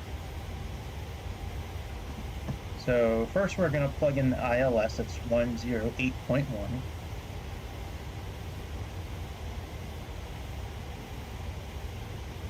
And now push activate. And then I'm also going to do 116.2. That's the VOR that we're flying to first. 11620. That one I'm going to make active. And we're going to do the exact same thing on the co-pilot side, because with this airplane, I am almost 100% sure that to do an ILS landing in this airplane, both sides have to be on the same frequency and the same course. And then let's do 11620. Alright, very good. That's done, and our course is 20. So let's plug that in.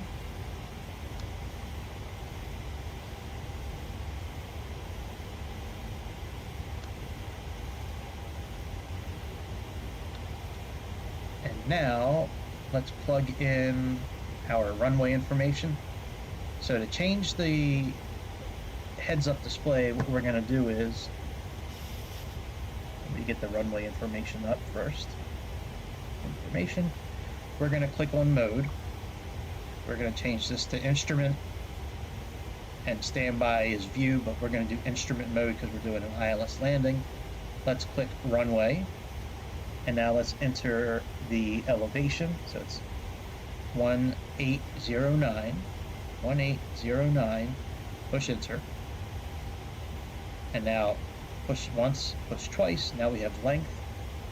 The length actually is 10,000, so we can leave. Let me just type it back in again.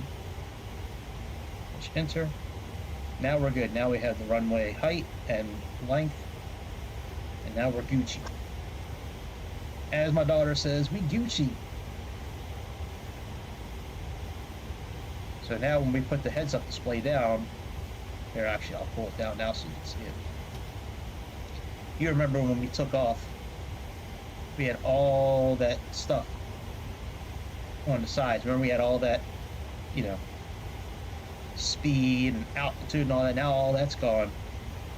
Now we have the path, you know, the heading, our reticle, altitude, the VS, you know, mode, our speed, our Mach, the DME information, the ground speed. You know, we got all that, all the pertinent info that we need to land. Plus, it's a nice, clean, like minimal kind of view. So that's what we do. That's what we do.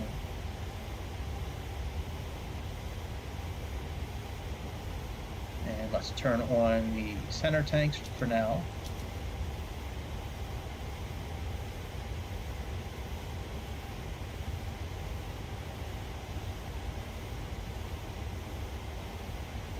Alright, we got about 40 some miles to the top of our descent. Very good.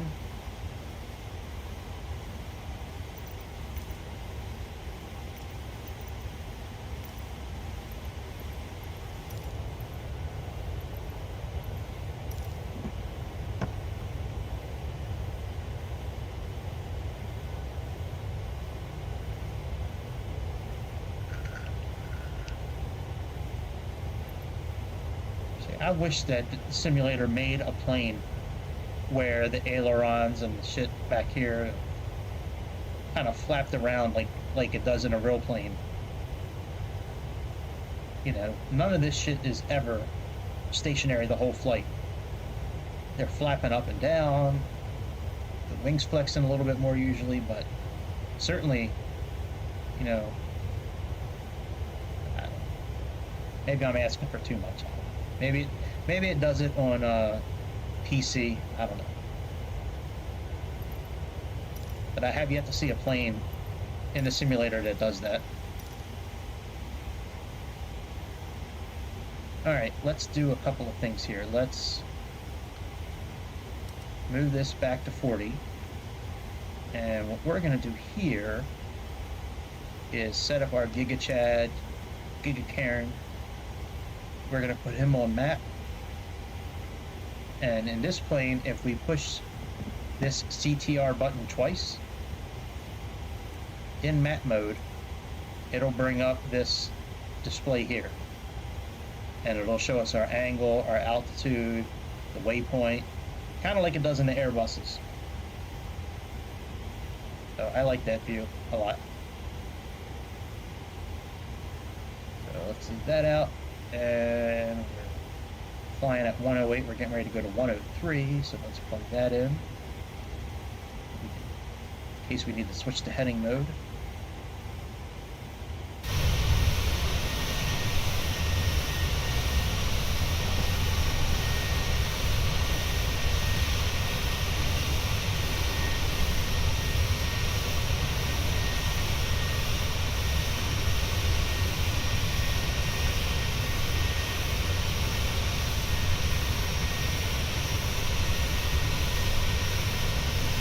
Oh, you know what? I never turned off the anti-ice. Oops.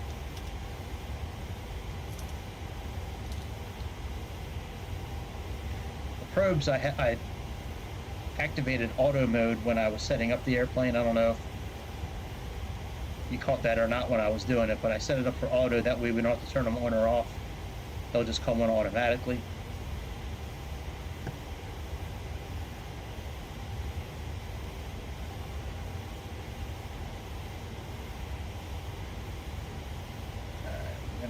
Should be descending here pretty soon. I left it in VPath on purpose. Hopefully it will descend as needed. But if not, we'll do the descending. We'll do the descending.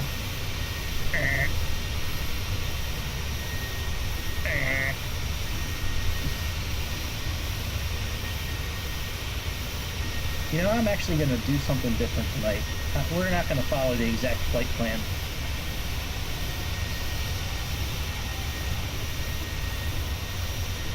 We're going to play around a little bit. Let's plug in. Let's come here. Let's plug 109.4.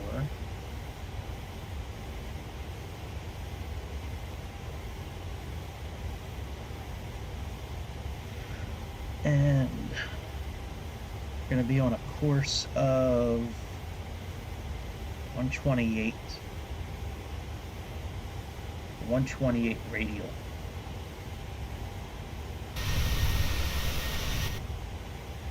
So let's plug in a course of 128. So what I'm going to do is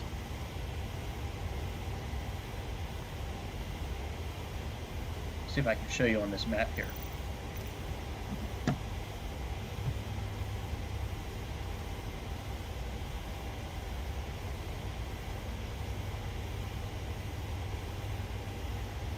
All right, we're going to LTCJ.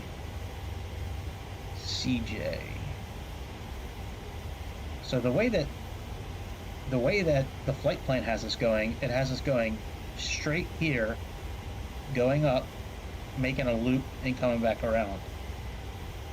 Well, we have a VOR station that we're going to be going to. It's part of our descent. It's DYB. It's Diyarbakir, Turkey. I guess that's how you pronounce it. What we're going to do is we're going to go to that VOR station and leave that VOR station on the 128 radial. Fly that until we get to the 184 radial. I'm sorry, until we get to the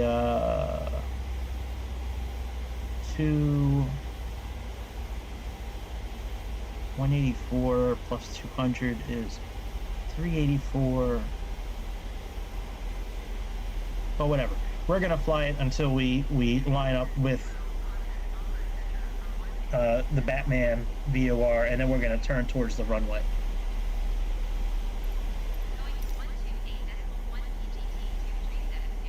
All right, so it did descend. It did descend on its own.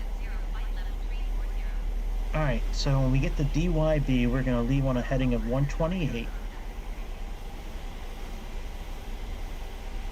And then okay, yeah, it is the 184 radial is what we're gonna pick up. So let's actually set that as our fix. Normally in this airplane, I usually set the runway as our fix. Now I can do that secondly, but first I want to set BAT for Batman. And I want the 184 radial.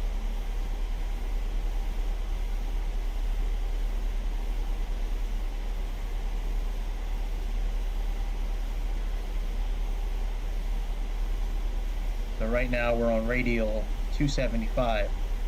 The next one, let's see if I can set the runway. Runway 02. Usually I can. Runway 02. Usually this plane will allow you to do it. Not in database. Let's try runway 2. Alright, whatever. Alright, well let's just go back here and then we'll do 5 miles. And we'll do 10 miles as well. 5 miles to make sure our gear's down, 10 miles to make sure our flaps are in the right position for 10 miles out, which is usually flaps 15. Let's go back to legs. And let's go down to 26.7.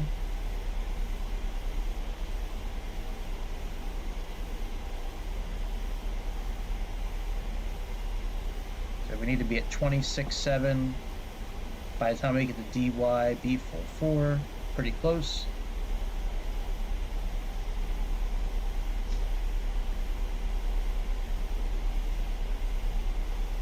Let's turn on VOR.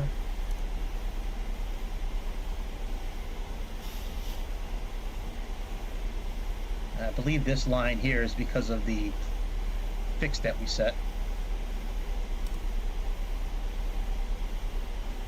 Yep, 128.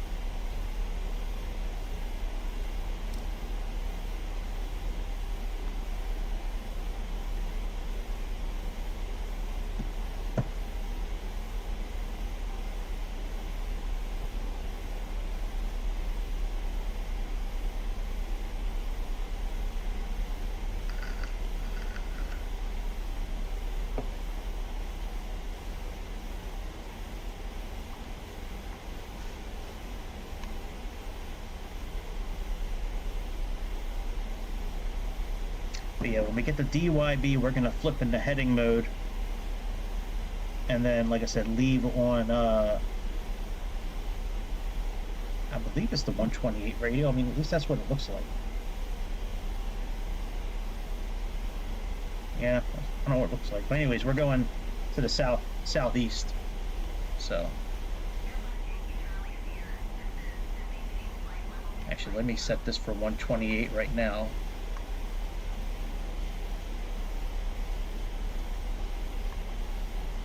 Yeah, that's probably correct, because it... Oops, shit, we gotta go down more.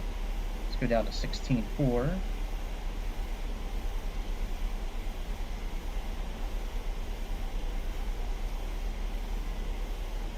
See, I do it in increments like this, that way I can see on the map where the navigation system thinks we're going to be at the altitude we chose. There's usually a green arc that shows up. If we scroll out, we'll probably see it.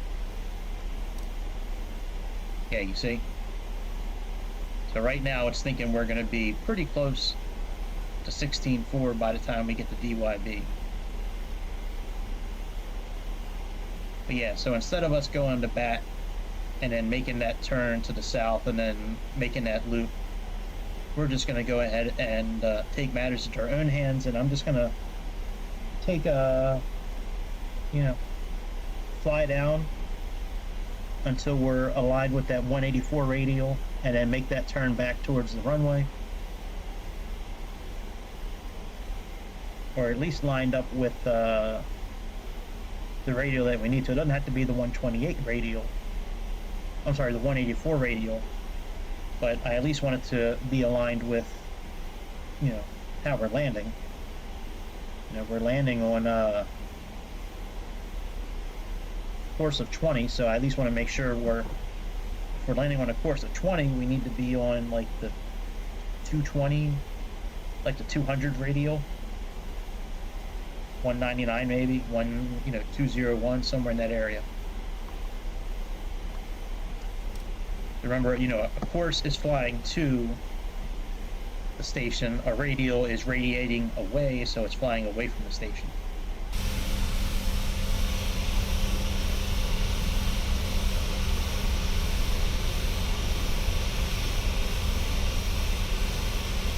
Now, this is not what I'm changing here. This is not what we had in the original flight plan. I'm changing this because I don't want to do that loop.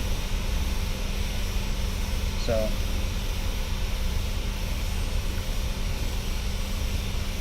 I'm also having fun flying this plane, so I want to fly it a little bit longer. So. Plus, it also gives us another way to use more equipment in the plane. Do something different than just allowing all this to do its, to just do its own thing. All right. In this tab here, let's go to page 4. So let's click the back button, and now this shows us our vertical deviation. So we're about 50 feet too high right now.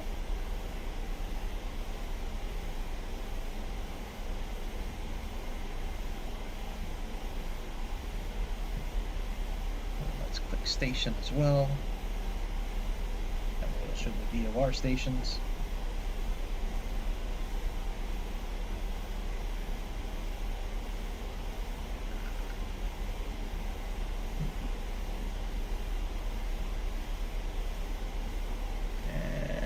see here.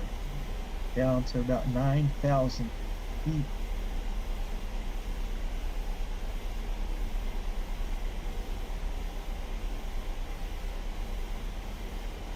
Base turn max. I mean, at least that's what I think we're gonna do. Maybe I should just leave the original flight plan. I always do this. I always like second guess what I should be doing. I mean, the original flight plan, there's nothing wrong with that. That might be fun to try doing. But I'm doing a tutorial flight. Let's show how to do some other shit. So we're gonna stick with what I said we're gonna change it to. Let's do that.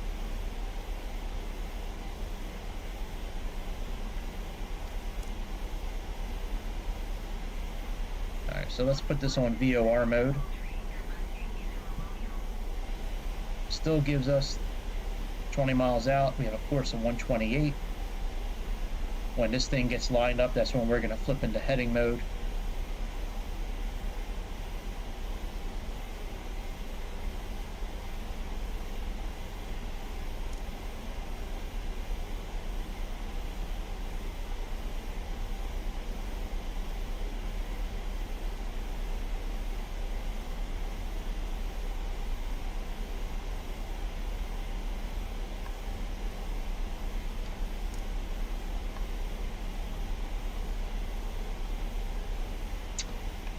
Then 116.2. Let's plug in the other VOR station for Batman.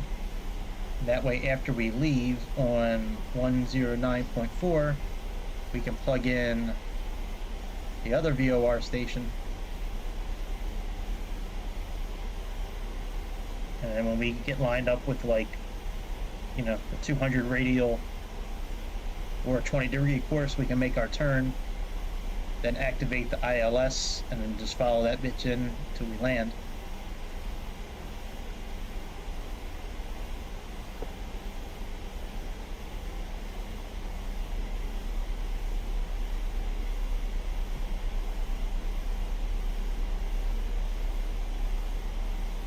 Yeah, I think that's a good plan for a tutorial. Instead of just letting the autopilot do everything, let's show how to use some other stuff in this airplane.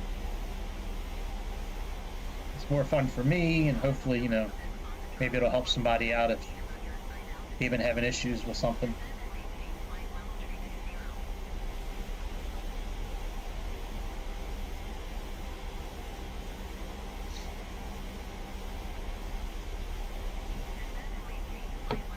Alright, let's go down here. Let's put this on 10,000 feet. I should put this on 9,000.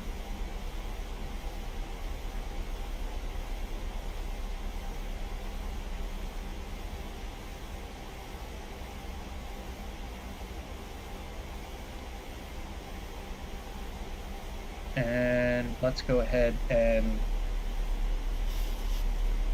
change this to speed mode. Oh, we can't do that. Hang on, let's do VS.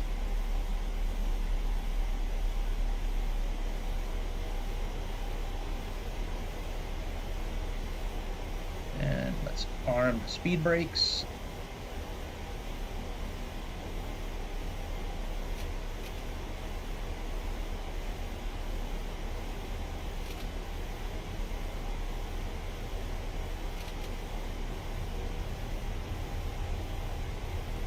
Alright, speed brakes are armed. This a little difficult to do with the mouse. Be nice to have a keyboard so I could do that. Oh yeah, let's go into heading mode, shit.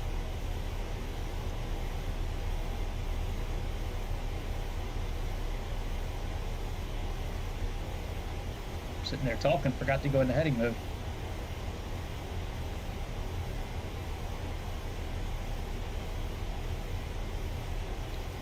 Alright, so we're gonna have to go a little bit past 128. Let's set this for 140 for now until we line back up.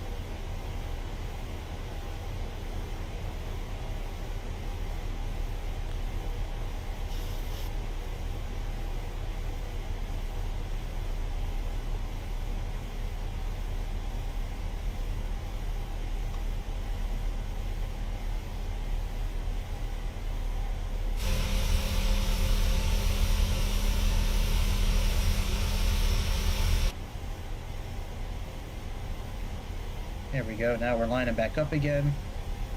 Get ready to put this back on 128.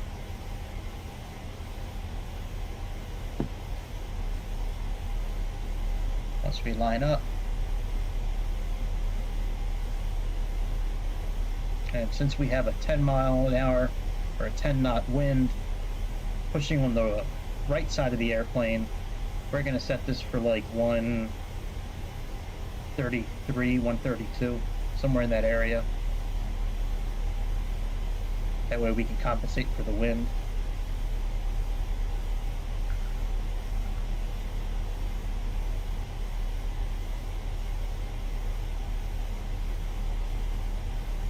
Alright, let's do this here. Let's go we'll do 132. I don't really know the equation to figure out what the wind difference will be, but alright, so that's good. Now let's flip our VOR, and then let's plug in 108.1.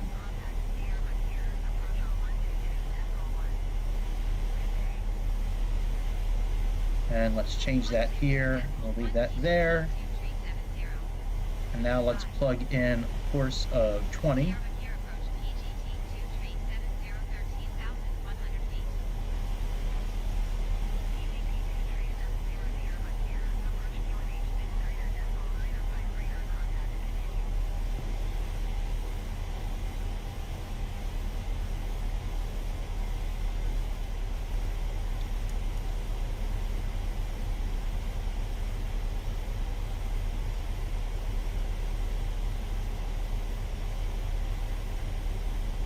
Actually continue to go a little bit away. Let's go ahead and reduce this to 240. Let's slow down our descent a little bit.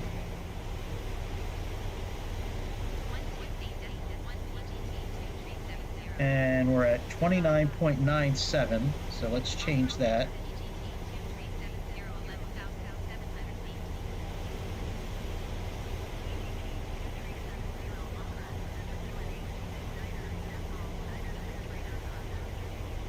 Put this in approach mode, because that brings up these deviators much earlier than it would other hand. Alright, so we have this radial here. That's probably the radial for the 120 radial that we had set up. I'm sorry, the 20, that's probably our course. This is probably the radial that we had programmed in, that 184.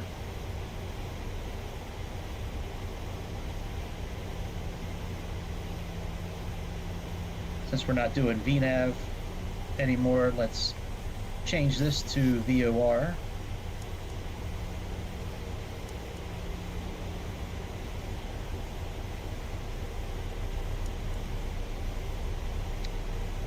And let's plug in 116.2 here.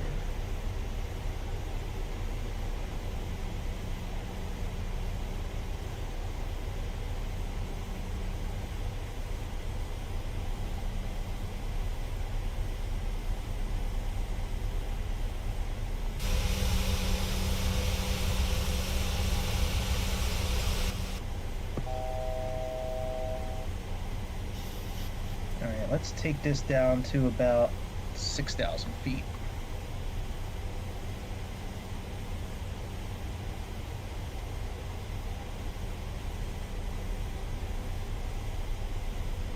That's the altitude we're supposed to be at if we were crossing Batman and then making that loop around. So, and our decision height tonight is 221. So let's set that up.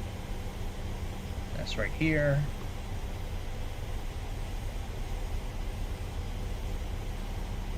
About 9,000 feet right now. Let's go ahead and set this. Let's do that.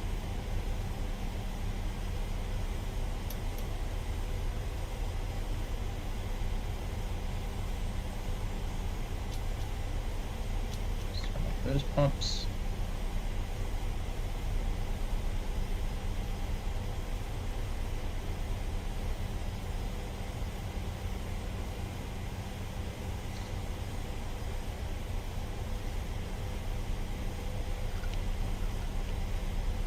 Alright, we're about 35 miles away from the airport. That's okay. Let's turn just a little bit.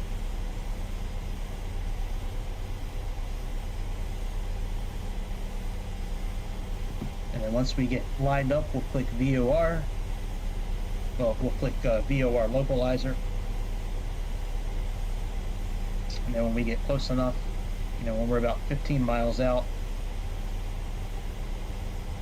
we'll activate the ILS mode. We'll go back into heading mode.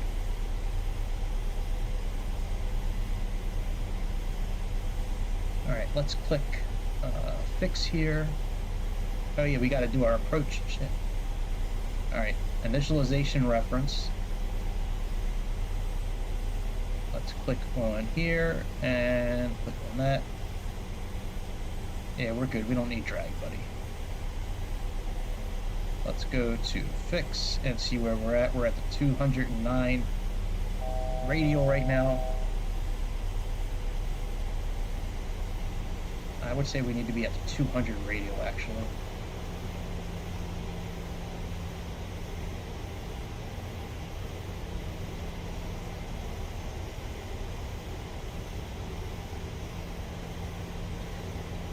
Alright, we're starting to line up. Let's go ahead and turn. Let's click VOR localizer.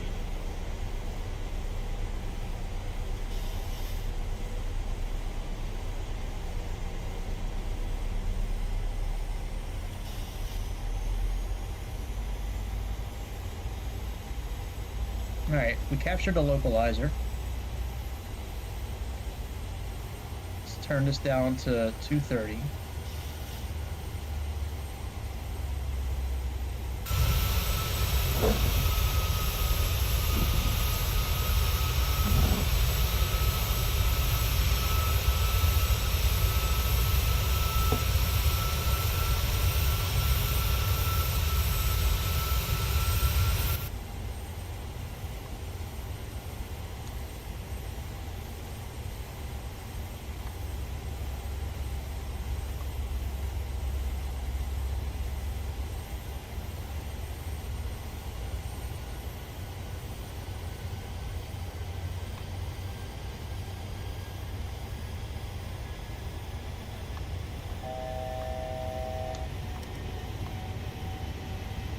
Once we finish lining up, I'm going to switch us into heading mode.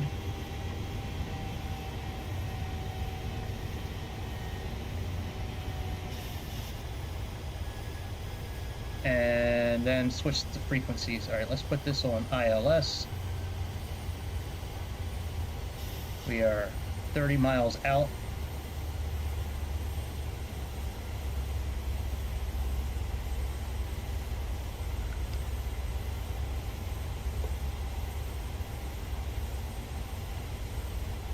Almost lined up.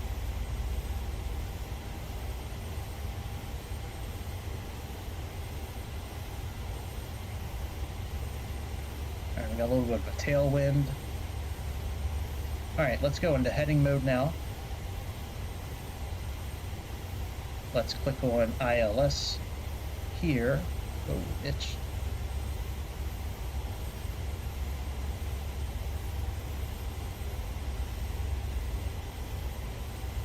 Let's, alright, we can't arm the localizer yet. Oh, actually we can now. As soon as the DME starts to show up here, we can click localizer. So click on VOR localizer.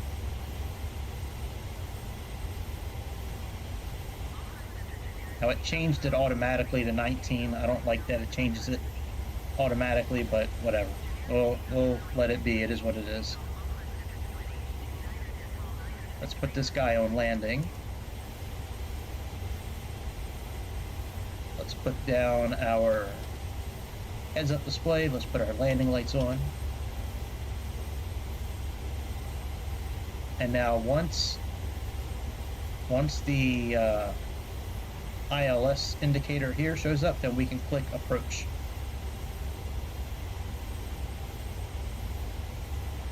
Alright, let's slow down to about 220. Actually, what is our arrival speed. What did we choose again? 142 with the, so 142 to 147.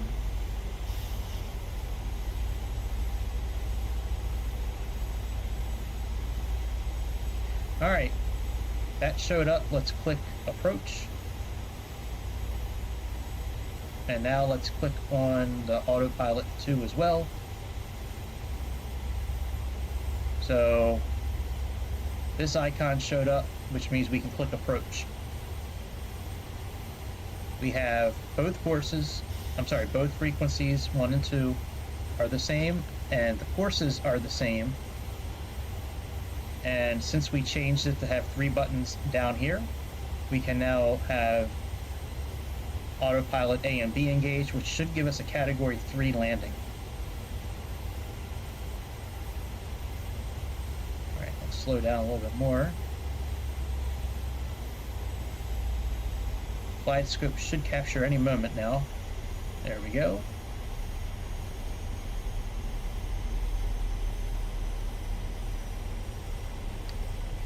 Let's go ahead and arm the auto brake. Put down some flaps and slats.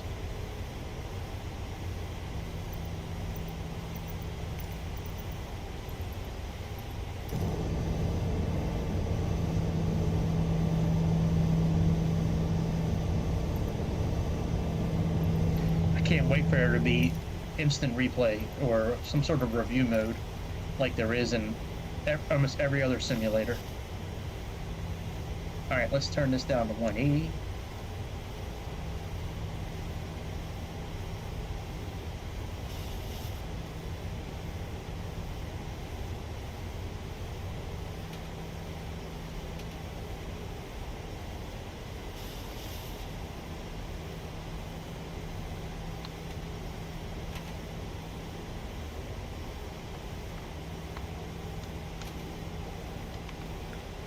Alright, speed brake is armed.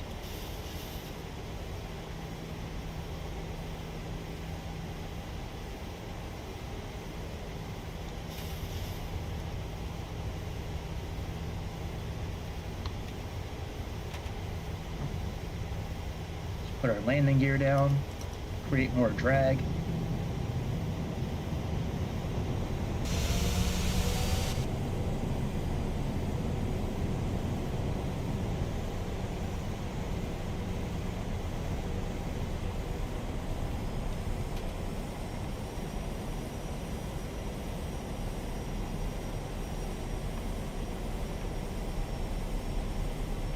Alright, let's go flaps 15.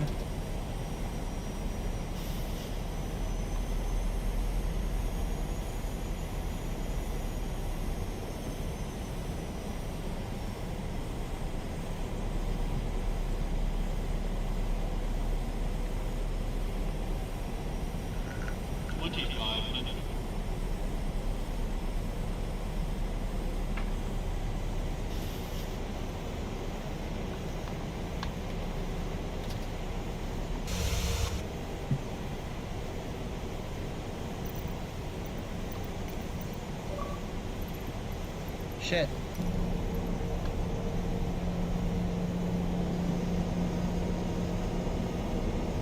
Give me a second, let me change my batteries out.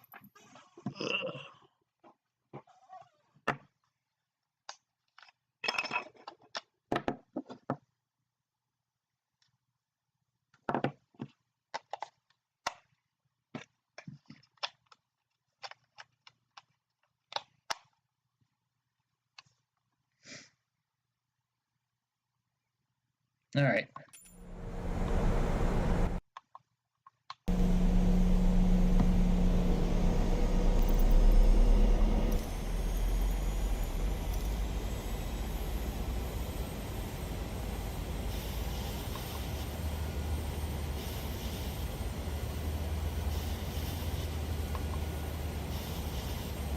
All right, we got land 3, which means we're going to do a category 3 landing.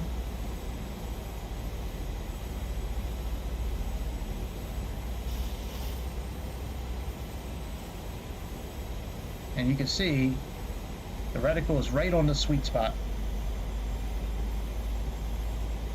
Or it's doing its best to keep it there, but that's because we programmed the length and the height of the runway.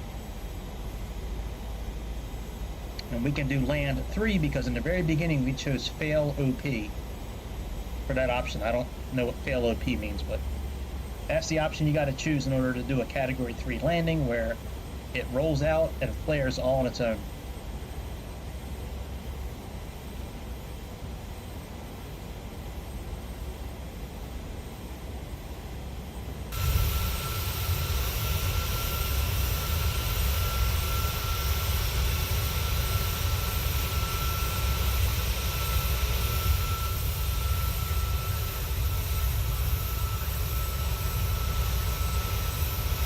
At 10 o'clock.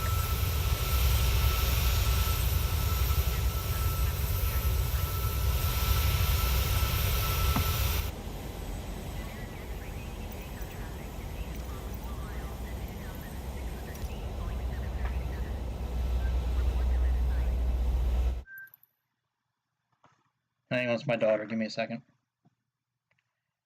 Hello? I feel like really sick. Okay, so you want me to come get you? I don't know, because I haven't told Shannon I feel bad, but I actually feel genuinely sick. Well, like, what kind of sick? Like, stomach upset? I'm gonna throw up. Well, maybe you have to throw up. I don't know. I feel bad. Well, okay. Do they have any medicine for your stomach there? I don't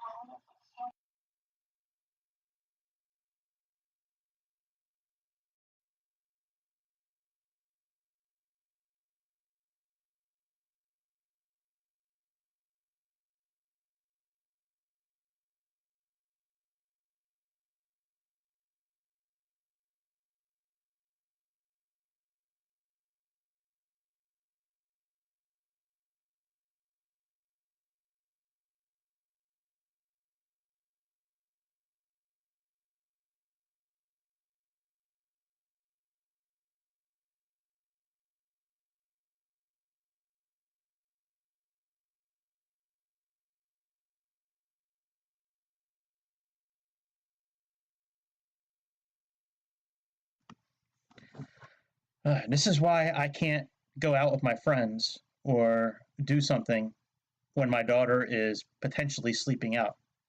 Because there's always an issue, there's always a problem. Since she's been a toddler, it's always been something to where, like, I need to come get her.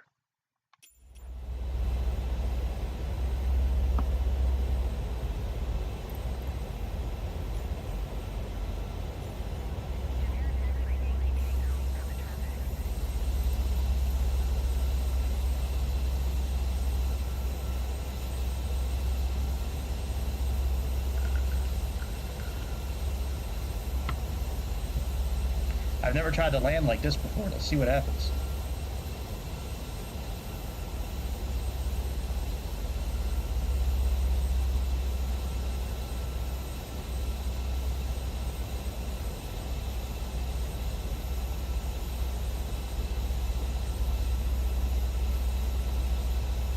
It's cool.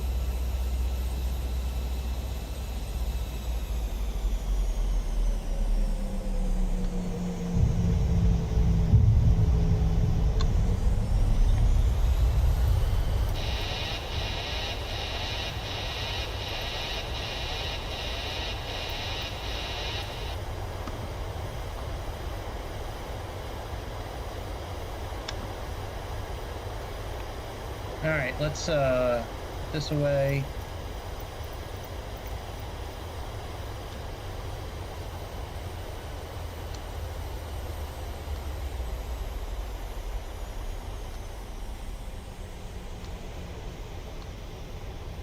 Let's tune to the ground. Oh, we can't. All right, fuck it. I was gonna see if we could get to a gate, but there's no option.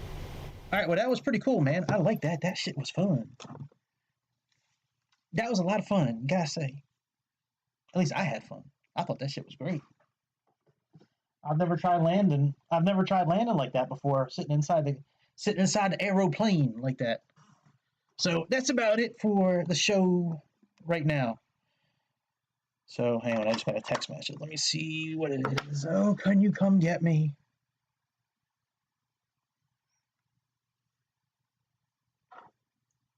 Hang on. Can you come get... Sorry about all the interruptions. Can you come get me? Oh, I knew it. That's why I can't go out. I can't go out and do something when my daughter's supposedly sleeping over somebody's house. Sure. I'll leave in a few minutes. Anyways, so sorry about some of the interruptions tonight. I didn't think I was going to get that many phone calls and text messages from my daughter, but hey, man, it is what it is. When you're a parent, you know how it is. If you're a single parent, you definitely know how it is. So anyways, I'll be back for probably 2 shows tomorrow. We can do one in the morning around 10, possibly. Definitely tomorrow night, somewhere between 6 and 8 o'clock. I'll keep y'all posted. But East Coast time. But that's about it. Subscribe. Press the like button. Don't do it for you. Do it for me. It's all about me. This is the ME channel. Like it says up there, subscribe and like my shit. Just do it. It might not mean anything to you, but seriously, it means the world to me. If you would just take a second and just click on it. Even if you never watch another one of my videos again. Just do it, man. That way it's over and done with. You know, the grift is real, son. You know what I'm saying? The grift is real. But that's about it. I will see y'all sometime tomorrow, possibly twice, over the beautiful skies of Mother Earth. Until then, this is your internet pilot, Greg, signing off till we see each other again. See ya!